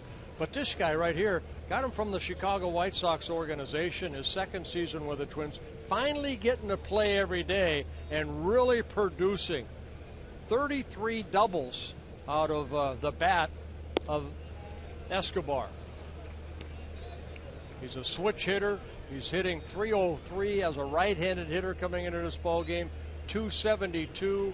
And with the White Sox, he's kind of a utility type player. Didn't really get a chance to play. He is now, and Ron Gardenhire just praises him. Duffy was able to get away with the fastball he left out over the plate and is back in the count at 3-2 after he fell behind. And there is Ron Gardenhire, whose Twins came in at 58 and 72. And Bert, the last 3 years, the Twins averaged 65 wins, not good seasons. How close are they to getting back to where they were at the turn of the century when they were just a great team? I think offensively, they're fine. In the bullpen, they're fine. They just need to have the starting staff get back to where it was, say, 5-6 years ago. If they can do that, they should be someone that hopefully will move up the ladder in the American League Central Division. Duffy walking his second batter of the ball game. And they do have a bright future when you take a look at the young players, 25 or younger in the month of August, batting .316. But a lot of people in Minnesota are pointing to prospects like Byron Buxton, Miguel Sano, Alex Meyer, Aaron Hicks, along with Santana and Vargas and Arcia. Well, Santana coming up mainly because Aaron Hicks did not do very well at the major league level. They sent him down to AA, and he may be a September call-up, doing well now in AAA. But, you know, all you want is opportunity. Sometimes you have to realize that these kids from Venezuela, Dominican, Puerto Rico, they all play winter ball. They all around veterans already. So even though they're young, 22, 23, 24 years old, they've played big games already. So this is just the game of baseball. It's just played here in the United States. The runner goes, pitch is swung on, grounded to Colon. Only play will be first base, and he gets Jordan Schaefer, but Escobar moves into scoring position. Yeah, it looked like Ron Gardenhire put a little hit and run on there with Schaefer, and pretty good pitch down and away, a breaking ball. Not much Schaefer could do other than try to make contact, and that he did advance Escobar to second base. Some of the young guys in the Minnesota lineup tonight. Santana's only 23. Arce is 23. Vargas 24. Escobar 25. And there was talk yesterday about the Tigers are now younger than the Royals, but the core of the Royals is still Hosmer 24, Perez 24, Moustakas 25, Duffy 25, Ventura 24, 23. It's good for baseball. Good for baseball to see that baton is being, passed on to some very young, talented kids. Both of these teams, Bert, small market teams, so they have to do it the right way. They don't have the same kind of financial opportunities from local revenue like Los Angeles and New York or Boston have. So when they do go out and sign an Alaska or a Phil Hughes, you hope that it really pans out. Or even signing Joe Mauer, which they did to a long-term contract. And Joe can hit. I mean, he can hit in the dark. He's just injured a little bit over the last couple of years, but they need his bat in the lineup. And it's going to make these young kids even better.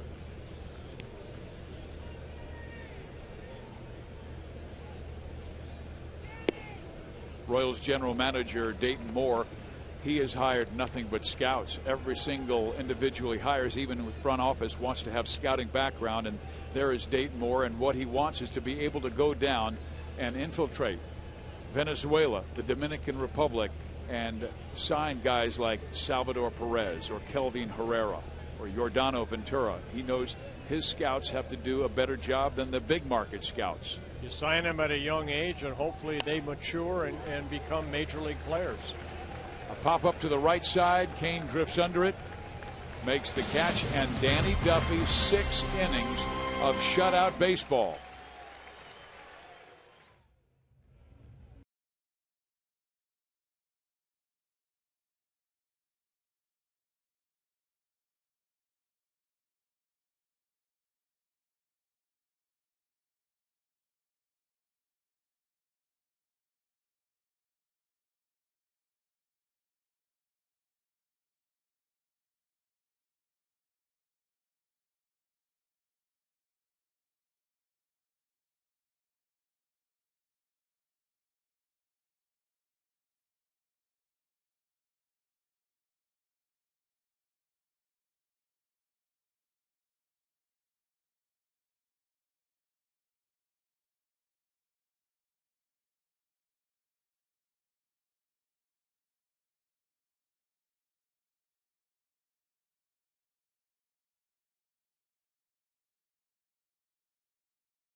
Look at the fans in the carousel enjoying every moment at Kauffman Stadium. They have great activities for the kids. If they get just a little bit weary, and in a pitching duel, that happens. A nothing game, but boy, inside the numbers, Nolasco and Duffy have been outstanding. Yeah, first pitch by Nolasco, Dyson showed bunt, but we just showed you where Trevor Plouffe is playing on the grass. Joe Mauer, even with the bag, take the bunt away from this guy if you can.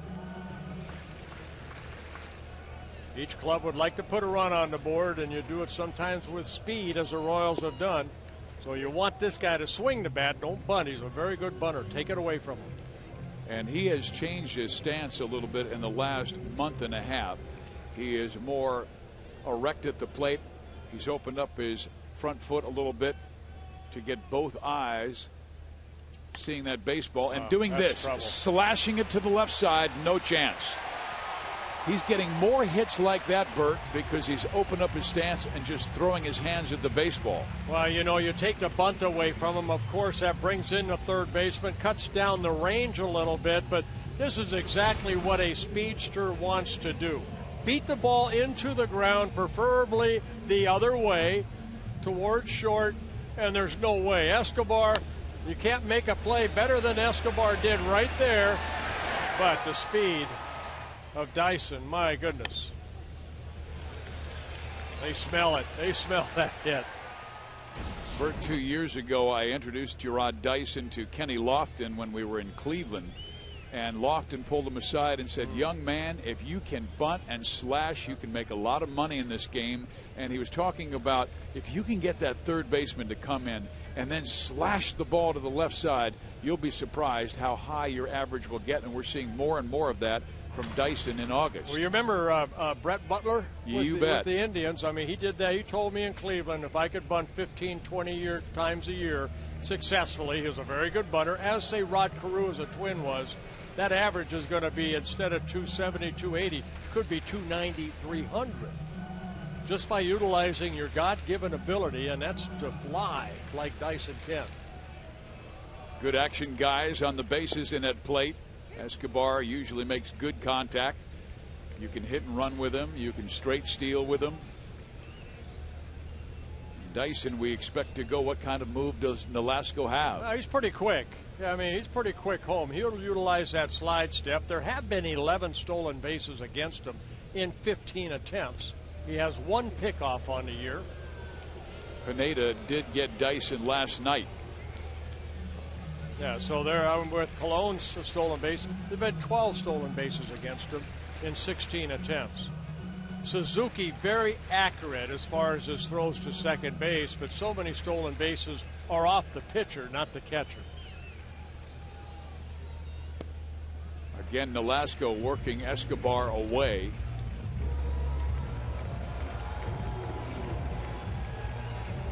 Dyson with 29 stolen base, and only Carlos Beltran had 3 straight 30 stolen base seasons. If Dyson rips off one more, he'll have 3 straight 30 stolen base seasons with Kansas City.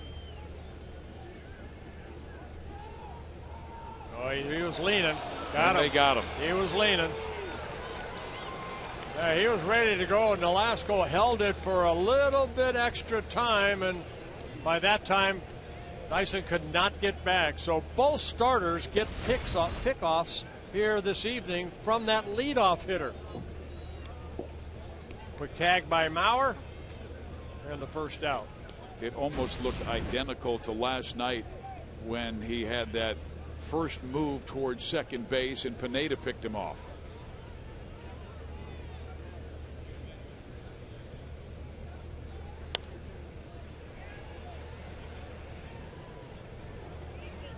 Fans, we want you to celebrate Sunday all season long with special ticket offers.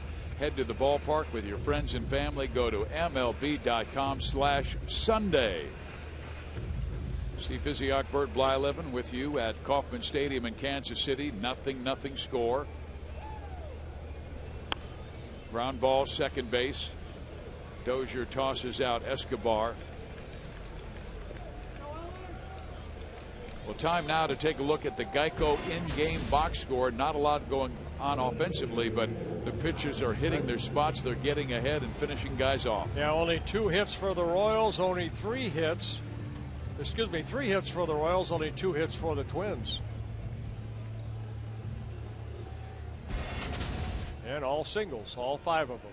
Nolasco pitching like the guy they expected. He has had 6 straight 10-win seasons, averaging 13 wins per year, and his best was 2008 when he won 15 games, had a 3.5 earned run average.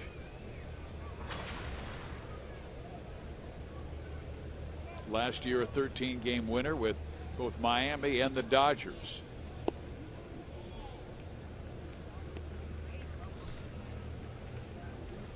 Rick Anderson knows he's got to be able to develop some starting pitching, because that's where the organization doesn't have much depth. Well, they made some trades. They traded Ben Revere. They traded Denard Span to get a couple promising right-handed pitchers, Trevor May and Alex Meyer.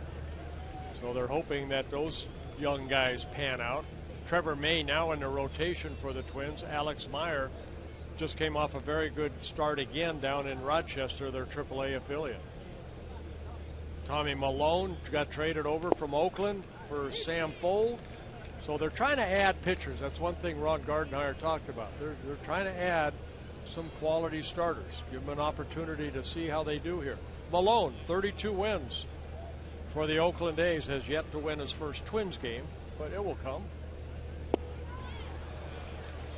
Gordon swings at the 3-1 and misses. It's now 3-2, and the money pitch that Nolasco has had in this game has been the curveball. If you throw it to a left-hander, you want to throw it back toward his back left foot. And another ground ball out. Nolasco and Duffy awfully sharp at the K.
Kansas City last went to the postseason, but when they did, they celebrated in a royal way, winning the 1985 World Series over St. Louis 4-3. Fred Saberhagen was fantastic that entire series. Dick Hauser was the winning manager, but it's the longest playoff drought in professional sports. And this is a proud organization. They won 86 games last year. They were in it until the final week, and then Detroit took over. And this year they have the lead by a game and a half with about 5 weeks to play. Last time they were in first place this late was 2003. Ned Yost was talking this afternoon about maybe that a little bit of experience they had last year when they finished the season very strongly but fell behind, Detroit and Cleveland. That maybe that will help them as they go down the season here, the stretch. They know there will be bumps in the road ahead. They saw that when they took first place and then fell out of first place by 8 games. And a lot of the national forecasters were saying it's over. The Tigers will run away with the Central, and they did not.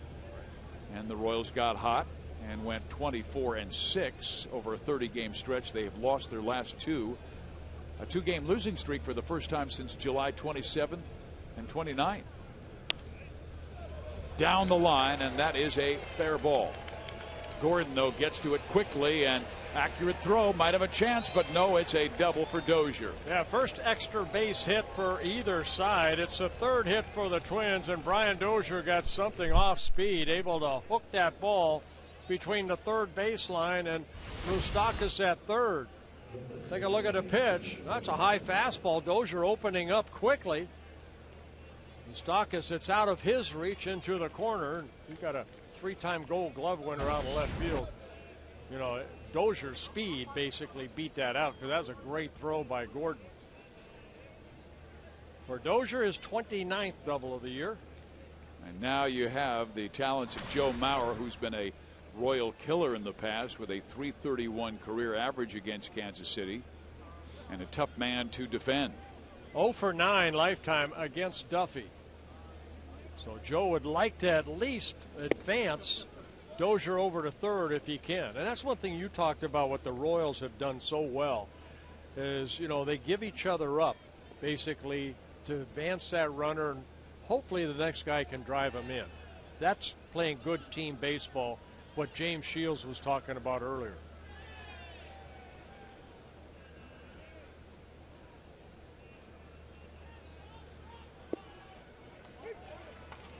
And as a pitcher, how do you defend that from Joe Mauer trying to pull the ball? Hard stuff away. If you're going to throw a breaking ball, make it hard away. But Joe's the type of guy, that curveball right there, that's a ball he probably could hook maybe to Butler or to Colon at second. But Joe's a guy that will take a lot of pitches.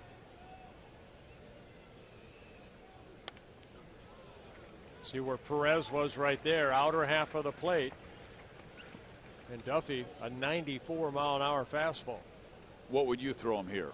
I'd go hard breaking ball down and away. Worst he could do is maybe hit a ground ball. I want him to hit a ground ball, if he does, over toward Moustakas or to Escobar. Herrera beginning to warm down in the Royals bullpen, even though Duffy has only thrown 83 pitches. And there's a looper into left center field. That will drop. Dozier's going to come around to score the first run of the game. It's 1-0 Minnesota. Well, he left a fastball up, and again, 5 pitches into this at bat. Joe Mauer got a pitch to his liking. It's a fastball away, but it was too much of the plate. And Mauer driving in his 40th run. The Twins take a 1-0 lead as Dozier scores. So the shutout is broken for Danny Duffy.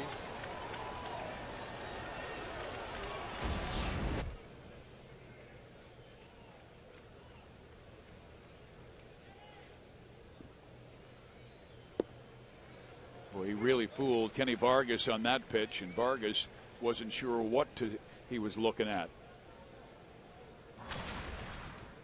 Kind of gave it a wave. Singled his last time.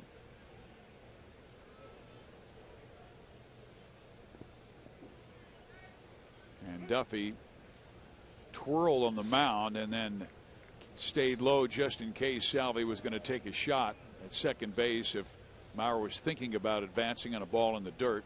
Well, this is where Duffy has to take charge again, because the Twins put a run on the board, nobody out. Okay, it's a 1-0 game. You don't want it to get any further. So you have to continue to make good pitches. Good change up there by Duffy. He said Dave Island gave him some instructions, and it may sound like it's a negative instruction, but for Danny, he said, set my sights a little lower. If you're talking that about life, not good. But if you're talking about pitching, sights lower, pitch lower, get the double play. He has not looked comfortable yet on any of his breaking balls. That breaking ball, he actually got away with that, and you can see Duffy kind of slap his left leg because he was not happy at where that ball was. That was a hanger right there, and he's lucky that Vargas didn't hit it in a gap somewhere. But that's some of the emotion that you see, and I like that. Now, can he make a better pitch? Went with the slide step, even though Mauer not really a threat to go. He does have 3 steals and 3 attempts. A lot of times as a pitcher, you throw a bad pitch, you want to come right back with it, because mentally you already know what you did wrong. Now you're going to make a good one. like missing the corner on a fastball, and the umpire almost gives it to you. Go back out there again and see if he'll do it. Ground ball deep short. Escobar, long throw. That is a sensational play by Alcides Escobar.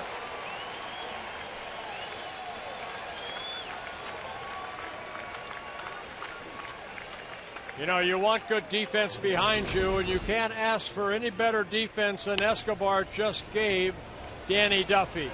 He did a Derek Jeter turn and throw in the air. You don't mind if I say that, do you? That's what Jeter made a career out of. So many great plays. Now, Vargas not the quickest down that first baseline. You know, we saw Escobar for the Twins make a pretty good throw, but Dyson was running. This time Vargas, still a great play by Escobar. Duffy staying with that breaking ball to Arcia, who has walked and flied out. Duffy has been able to control left-handers quite well this year. Lefty's only batting .131, but Mauer, quality lefter, got him and knocked in the only run of the game.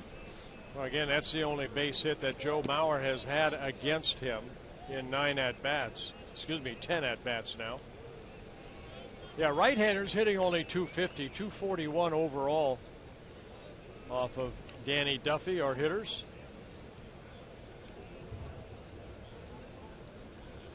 Excuse me, right-handers .220, and overall just .201. I was looking at his career numbers.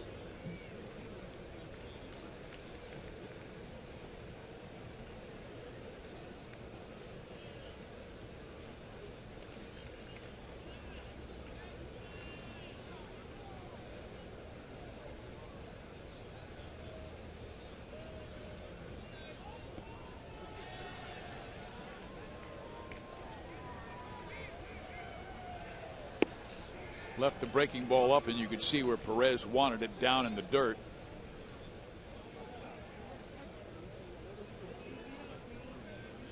There's that body language, grabbing that rosin bag and firing it down. Yeah, he wanted a new ball actually before Perez threw it back to him.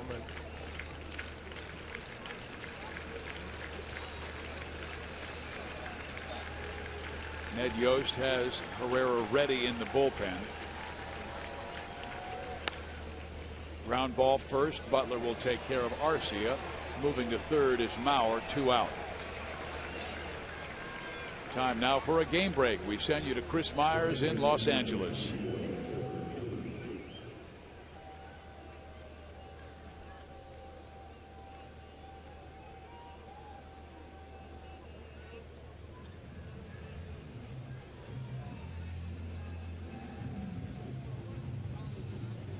Thank you very much, Chris. And Pittsburgh was just 4.5 games back of St. Louis, but the Bucks had not been playing well, and St. Louis had. Now Ned Yost will make the move because he's got a tough righty, Trevor Plouffe, coming up, and listen to the ovation that Duffy will get.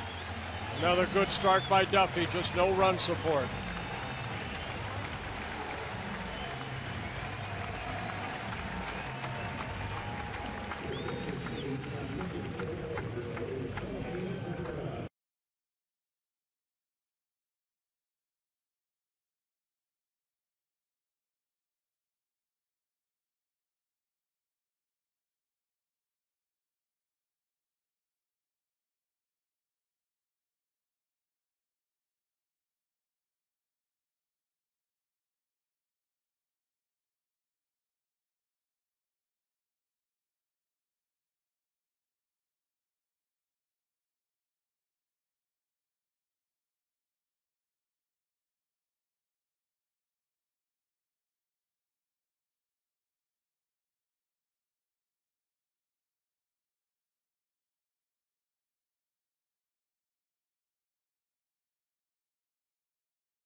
Brilliant work tonight, going 6 2/3, gave up just 1 run. Mauer belongs to him at third as Kelvin Herrera comes out of the bullpen. But look at those numbers. But the I've Royals, been there, believe me. You know, you look and you're frustrated because you don't get much run support, but he has kept the club in the game. Now it's up to Herrera to keep it there at a 1-0 deficit.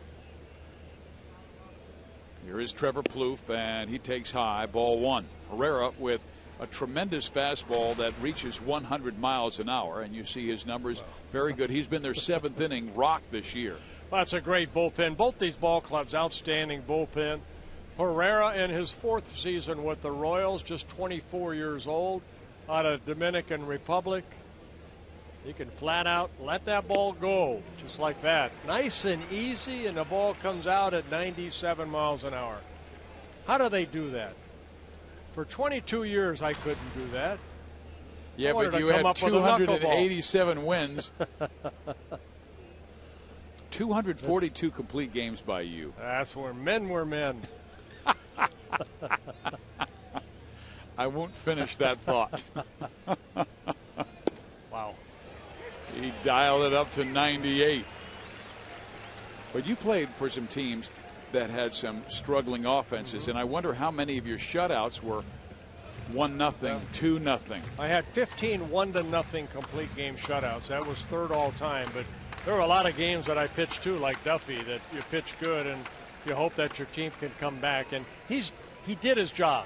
He went into the 7th inning, kept the club in the game, and now it's up to the bullpen and the offense to pick them up. The Royals have scored only 2 runs their last 26 games. They want to get that offense started. Escobar gave them great defense in the inning.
Game summary.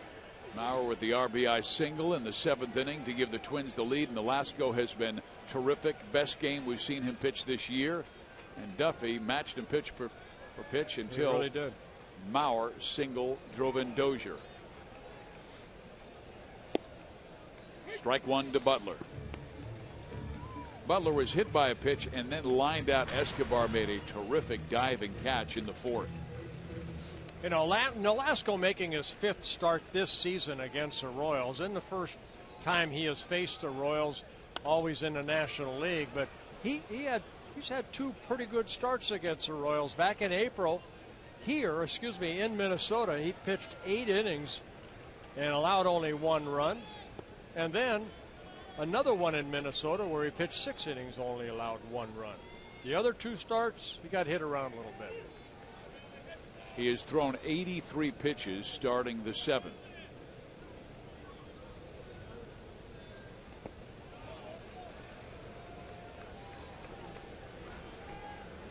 Butler has been a guy who's really turned things around in the second half of the season, and boy, did the Royals really need him to.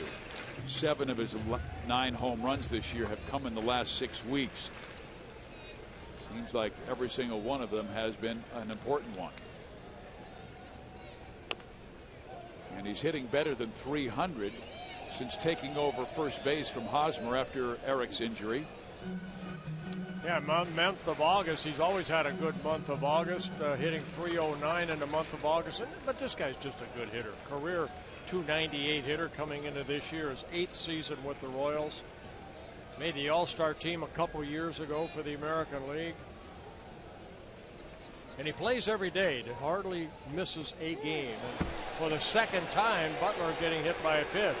And that's not what he wanted to do with the leadoff man, and Gardenhire going, ouch.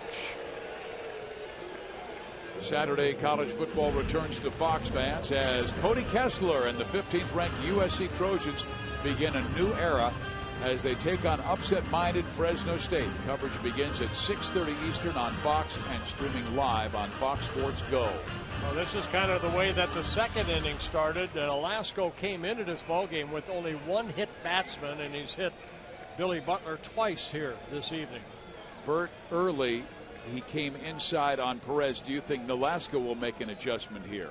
Well, you don't have the same stuff that you had, and there's a line drive to Schaefer making a nice catch. Well, it's time now for a game break. We send you to Chris Myers in L.A.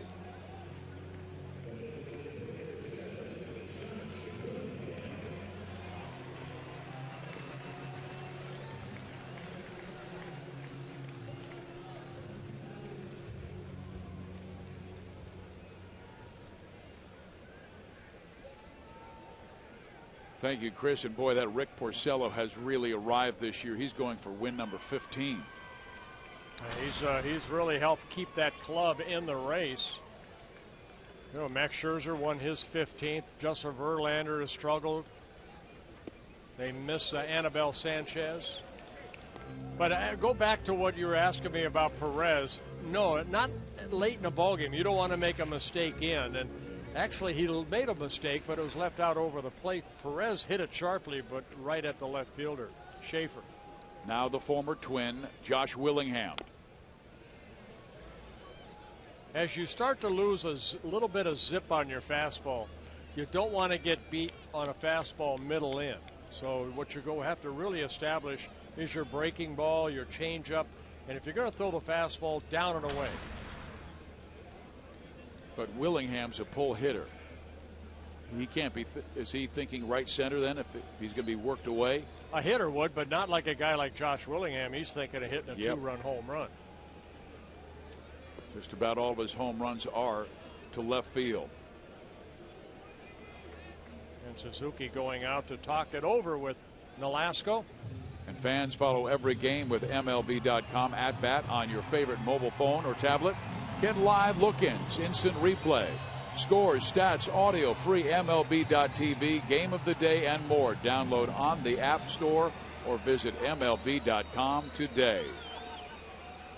Willingham down 0-2.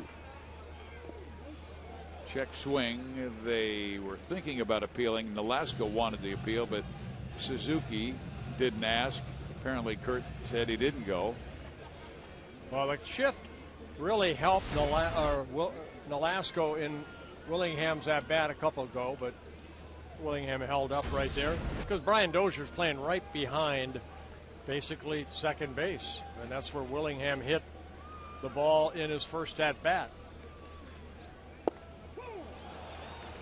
Josh takes strike 3 outside corner, and he has struck out twice against his old club. Remember, I said outside. That's where you want to control your fastball right now. He struck out against Nolasco to end the 4th inning on a big curveball, and maybe he was sitting on that curveball, but there's a good fastball, came back over the plate a little bit, and Nolasco picks up his 5th strikeout.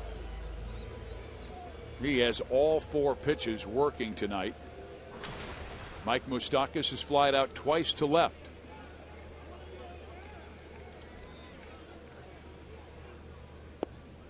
Strike 1. Be honest with you, this is the best curveball I have seen Nolasco throw in a long time. 1 walk in a ball game, 5 strikeouts. Looking to complete 7 innings for just the 4th time this year in 21 starts.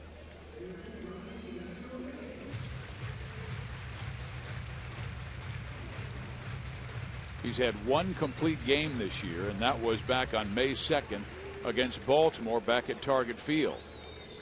He went 8 innings against the Royals, and that was one of his better performances, allowing 1 run. Moustakas now down in the count, 1-2. Another and he is good not, curveball. Yeah, he is not giving him the fastball at all. Good tight rotation on this curveball. See the break, almost like 12-6 on your clock. 94 pitches, 61 strikes for Nolasco. And let's go do it again. If you have that bad of a swing, do it again. Oh, just trying to overthrow that curveball. And great stop by Suzuki.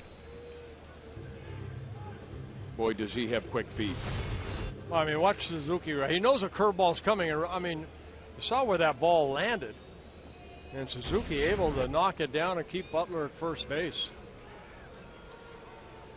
Twins did the right thing by re-signing Kurt Suzuki to a 2-year contract. He was going to be a free agent at the end of the year. He's been such a big asset to the Twins organization behind the plate and offensively. And they did it right at the trade deadline.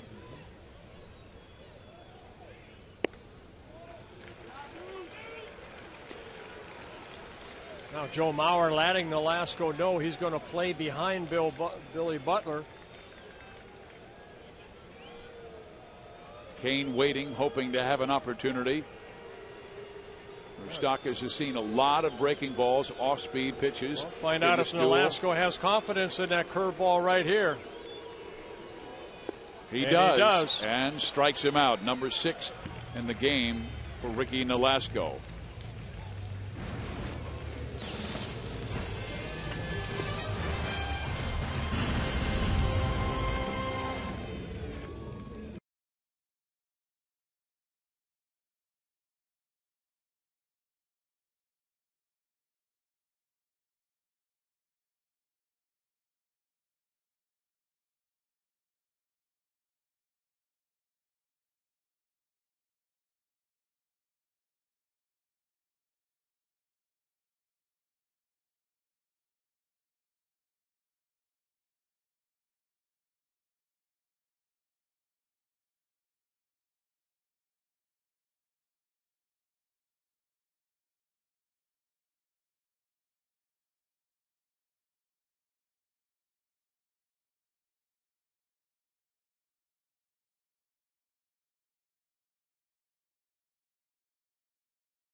Brought to you by Burger King. This magnificent play, a hop, a throw. Scouts say he has a 70 arm. We saw it right here on a tremendous play by Alcides Escobar. 70? I'd give him 100 right there. They only go up to 80. Oh, I'd give him an 80 then. That was a great play. But the Minnesota Twins have a 1-0 lead over the first place Kansas City Royals, who came in with a 1.5 lead on Detroit. Last time we checked, Detroit was leading New York. And that ball hit to left field. Gordon has it played, and it kind of knuckled on Alex, but he is able to stay with it and make the catch on the Suzuki line drive. Yeah, Suzuki now 0 for 3, but you know what? He's the type of catcher like Perez. He'll take an 0 for if your pitcher pitches shutout baseball. There's a look from center field. It's a beautiful ballpark. What is this, the 42nd year for Kauffman Stadium? I remember 1973 when it opened up, Paul Splittorff. You were in the All-Star game. Yes, I was. I got the loss in the All-Star game. But I'm proud to say there were that. unique circumstances That which doesn't matter. made you I enter still the got game too loss. soon. I got to face like Pete Rose, Hank Aaron, Johnny Bench, Joe Morgan. It was pretty exciting for a young 22-year-old. I was nervous. Now, Dick Williams was your manager, and what did he tell you what inning you'd likely He told be me I was working? going to pitch the 4th inning, but instead I pitched the 3rd because Catfish Hunter got hit by a line drive in the 2nd inning. Ken Holtzman came in, the left-hander for Oakland. He was supposed to pitch the 3rd, and they called him down and said, hey, by the way, you're in. But it didn't matter. I never iced. It didn't matter. I could have thrown without 2 pitches warming up. I was so excited. You know what I loved about that? I was at this stadium then and sitting behind the National League dugout. My dad got tickets, and I was waiting for Willie Mays to come out because back then we only saw American League teams. So I wanted to see this great player, Willie Mays, for the San Francisco Giants. Herrera blows away Eduardo Escobar for the 2nd out. Yeah, the high fastball right there by Herrera. He picks up his 2nd strikeout in the 3 batters he's faced so far. And the Royals, of course, welcomed the 2012 All-Star game here, and it was a magnificent demonstration by the Royals and the city. And I was sitting in the stands with my brother-in-law, Steve Armbruster, and I was saying, this is what it's going to be like when this team gets back in the postseason. And they are near that, the way they're playing this year, but they still have a long way to go. Oh, yeah, and you can't scoreboard watch. You have to take care of, and that's what Ned Yost talked to us today. You have to take care of business today. And if you lose, well, you start a new winning streak tomorrow. Win series. That's right. what he's all about, and they put together a tremendous stretch of winning series. Finally eclipsed last night. It ended last night when the Yankees won a 1-game series. That doesn't count. It shouldn't. No, and I don't go for the 2-game series either. You know, even though you guys went to, I believe, Colorado, and you split, 2 games there? No, it should be 3 and more.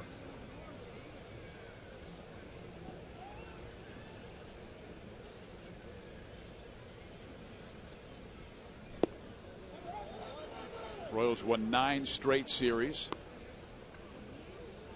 Jordan Schaefer, 27 years old. He was claimed off waivers from the Atlanta Braves back in early August, early part of this month, getting a chance to play every day, something he did not get the opportunity to do when he was with the Braves for 5 different years, from 2009 to earlier this year. This guy can fly. Yeah. He's very, very quick. A lot of stolen bases at the minor league level and also at the major league level. And let me correct myself. The Royals put together an 8-series win streak. Then it ended in Colorado with a 1-1 split, and then they took 2 of 3. Fouled off. Herrera has struck out 2 of the 3 Twins that he's faced. And he wants to shut down the Minnesota offense and give Kane, Cologne, and Dyson a chance in the bottom of the 8th. Now, this is game number 17 between the Twins and the Kansas City Royals. So right now the Royals lead the season series 9-7. Line drive to left center field. That's a base hit. Jordan Schaefer will hold at first base.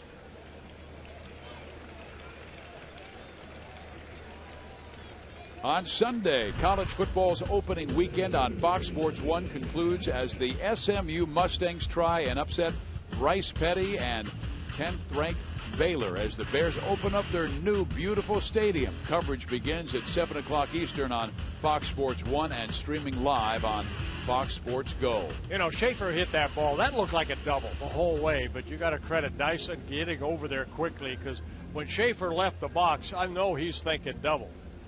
But Dyson did a great job of cutting it off and getting it back in quickly. Now the speedy Schaefer at first base. 8 stolen bases in 9 attempts. In the minor leagues, he stole 236 bases in 9 minor league seasons.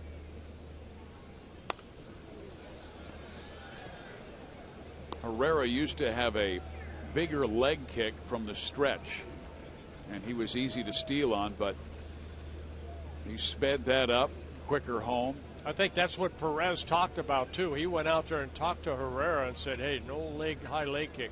Give me a chance to throw him out.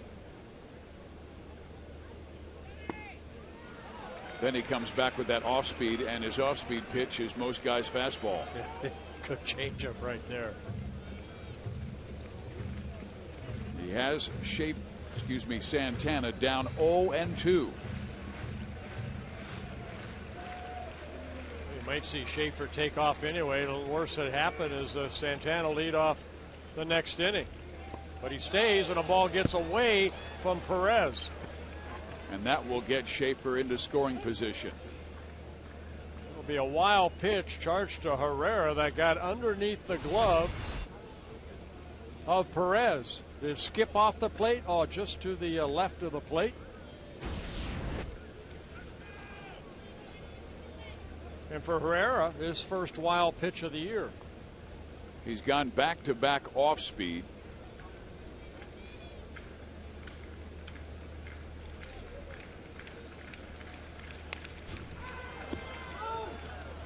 Good battle between the rookie Santana and the flame-throwing right-hander Kelvin Herrera.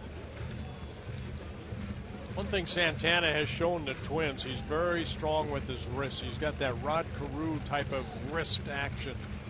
Even that fastball in the upper 90s, they're able to foul it off. A lot of clubs have been hooking him when he gets ahead in the count. He pops it up shallow right. Cologne drifts out, will make the catch, and Herrera does a good job with Schaefer in scoring position.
Get you caught up on tonight's ball game. Danny Duffy was dealing 6 2/3.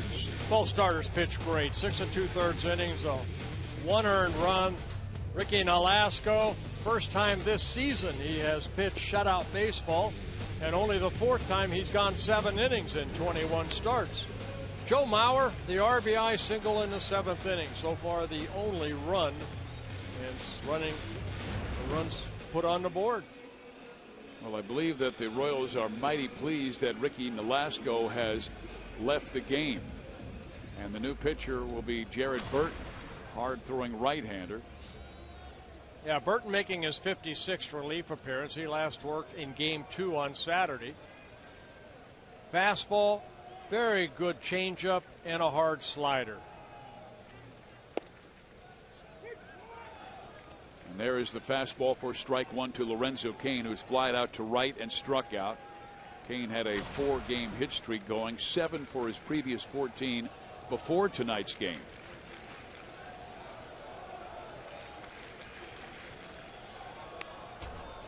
Got his pitch, had a good swing, but fouled it straight back.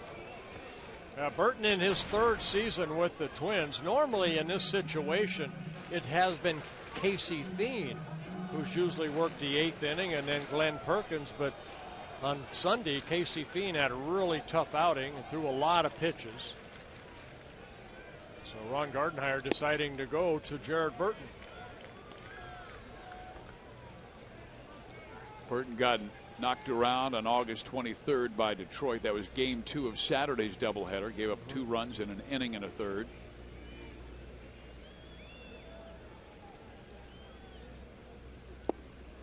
Well, he strikes out Cain for the first out of the bottom of the 8th. That's the good changeup.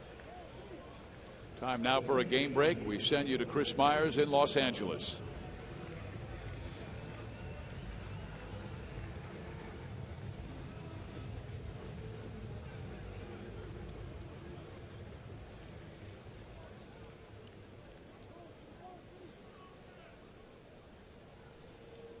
Thank you very much, Chris. Here it's 1-0. The only run scored was the RBI single by Joe Mauer that played it Brian Dozier. And there's that American League West as the Angels and Athletics go back and forth at who rules the roost.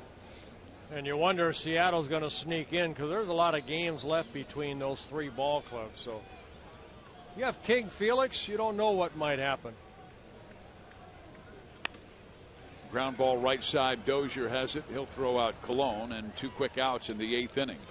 Hey, you know, the Angels lost Jarrett Richards. That's a big loss to them. He was having a heck of a year.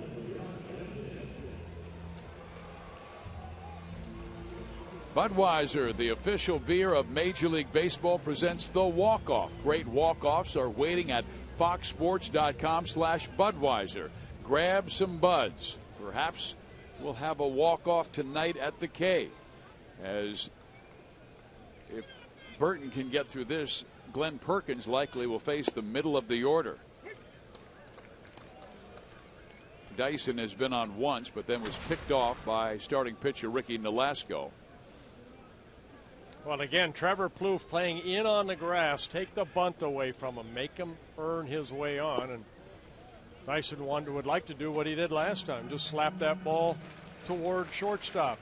Even Escobar at short. He's not playing a deep short. He's playing in. You respect if that ball is hit to him, he has to hurry his throw.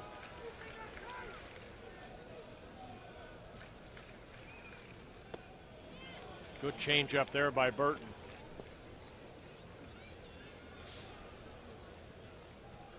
Burton now at 39 strikeouts in 52 1/3 innings pitched.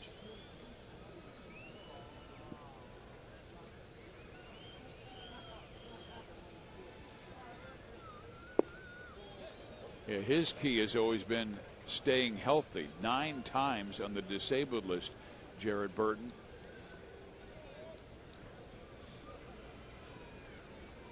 Couple right shoulder surgeries, both times when he was with the Cincinnati Reds.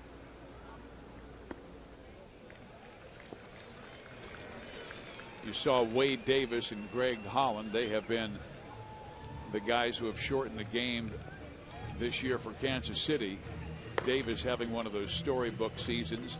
And Greg Holland, his second straight 40-plus save season. He set the Royals record last year with 47 and got his 40th on the road trip.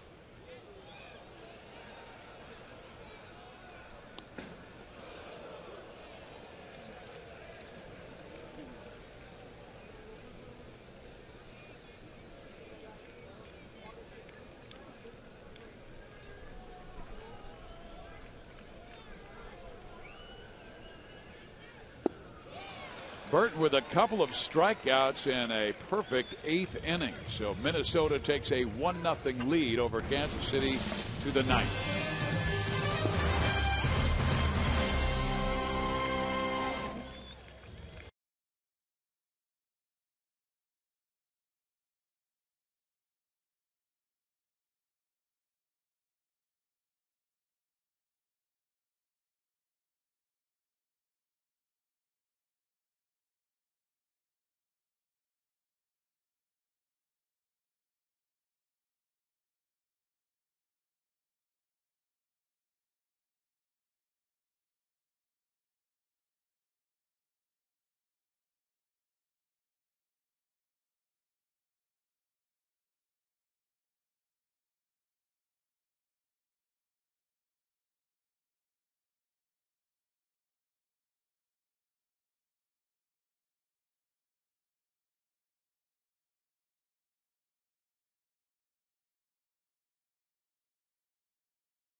Welcome back to Kauffman Stadium, where Minnesota and Joe Mauer have a 1-0 lead over the first place Kansas City Royals.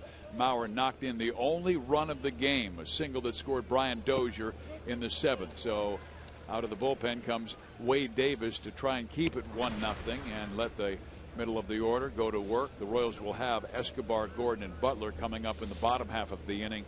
And this has been one of those seasons for the ages. Wade Davis has had an incredible year. I mean, it was Luke Hochevar last year that really filled that spot that Wade Davis has kind of taken over this year. He kind of was going to be the long man out of the bullpen, but the better he pitched, now he's kind of the 8th inning guy setting up Greg Holland. But here he is in the top of the 9th inning trying to keep it a 1-0 ball game.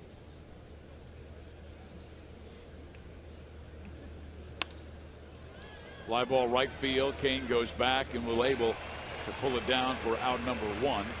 You know, Davis, we showed you the numbers for Davis, 56 and now 2/3 of an inning. Only 28 hits allowed in the 57 innings pitched. Only 5 runs allowed, no home runs, 20 walks, 86 strikeouts. It's not bad. One of those seasons where everything's gone right, and what the Royals have done is they've shortened the games.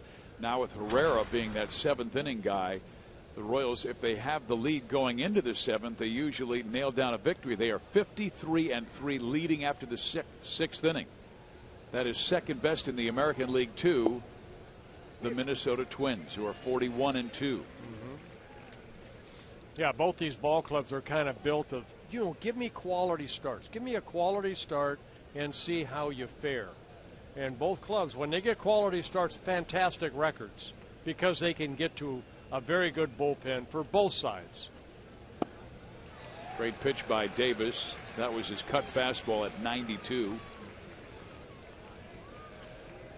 Davis in his second season with Kansas City. Last year they tried starting him. You see Glenn Perkins warming up for the Twins. Of course, he came over in the James Shield trade that sent Will Meyer over to Tampa Bay. Stays 0-2, but Ned Yost told us before the game that last year managing the bullpen was actually much easier because he had Luke Hochevar, who was a rock that he could flip-flop with Wade Davis, and he also had Lewis Coleman, who was red hot. Aaron Crow pitched very well, and Tim Collins as well from the left side. But Coleman and Collins are both in the minor leagues, and Hochevar is on the disabled list the entire season, having Tommy John surgery during spring training. Howard did not chase.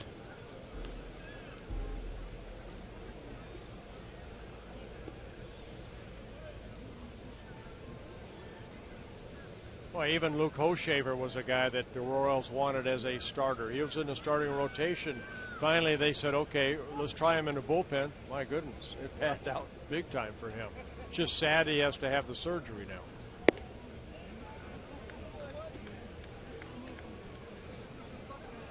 Davis making sure of the count, 2-2. And I say the surgery, the old Tommy John surgery. It has saved countless careers. Yes, it has.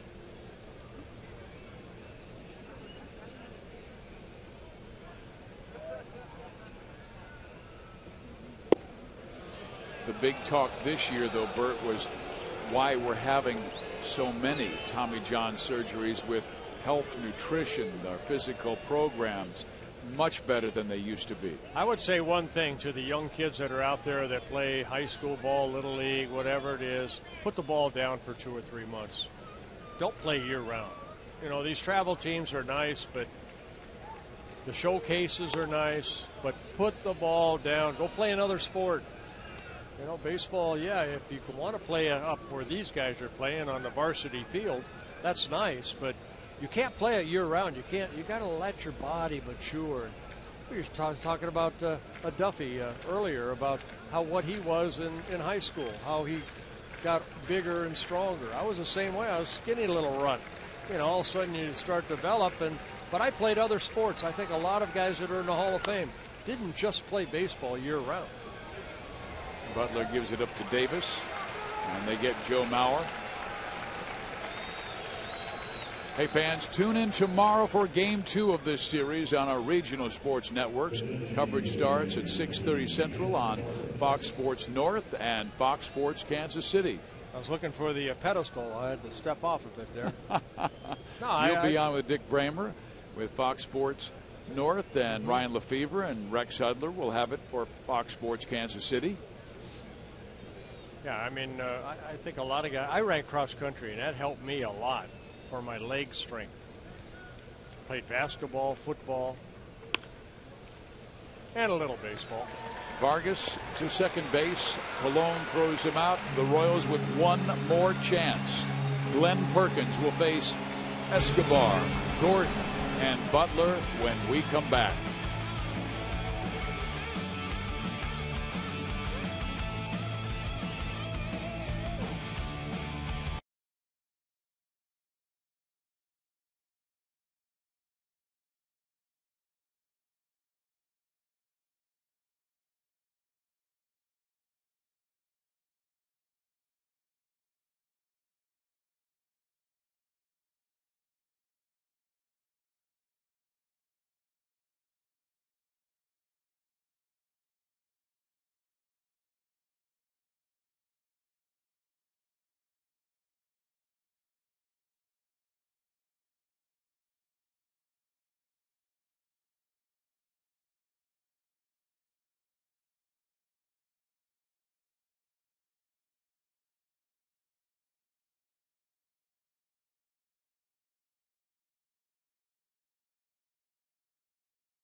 Mauer drove in the only run of the game, and fans catch all of the second half action on MLB.TV Premium, the #1 live streaming sports service. Watch every out-of-market game live in true HD on over 400 devices. Visit MLB.TV for details.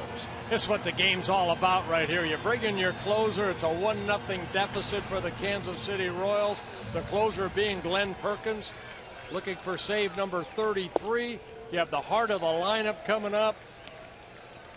See how Perk does. 32 saves and 36 opportunities. Former Big Ten Player of the Year at Minnesota.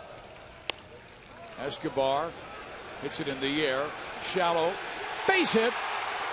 And the speed guy is on for Kansas City. Not hit very sharply, but in the right spot. The Twins playing pretty deep, kind of stay away from the doubles. And Escobar just reaches out and hits it softly into right center. Escobar gets his first hit of the ball game and only the 4th for the Royals. Last night, Alex Gordon played in his 1,000th game as a Royal. Tonight, 1,001. He is 1-for-3, a single off Nolasco in the 4th. Perkins very tough on lefties.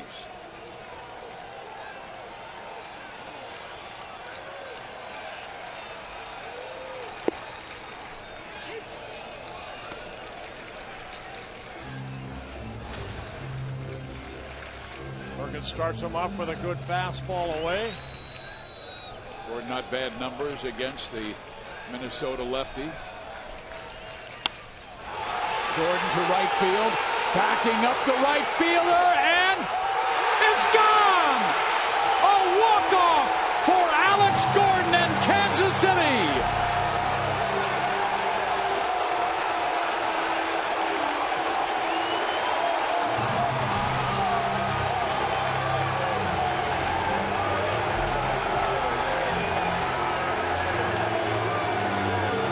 Home run number 16 on the year for Alex Gordon, probably his biggest home run of this season.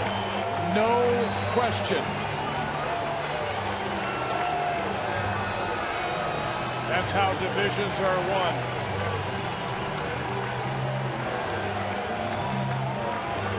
What a heartbreak loss for the Twins. What a great victory for the Kansas City Royals. Looked like a breaking ball from Perkins. It was a slider, and Gordon getting underneath it and just hitting it over the 387 mark. And the celebration begins.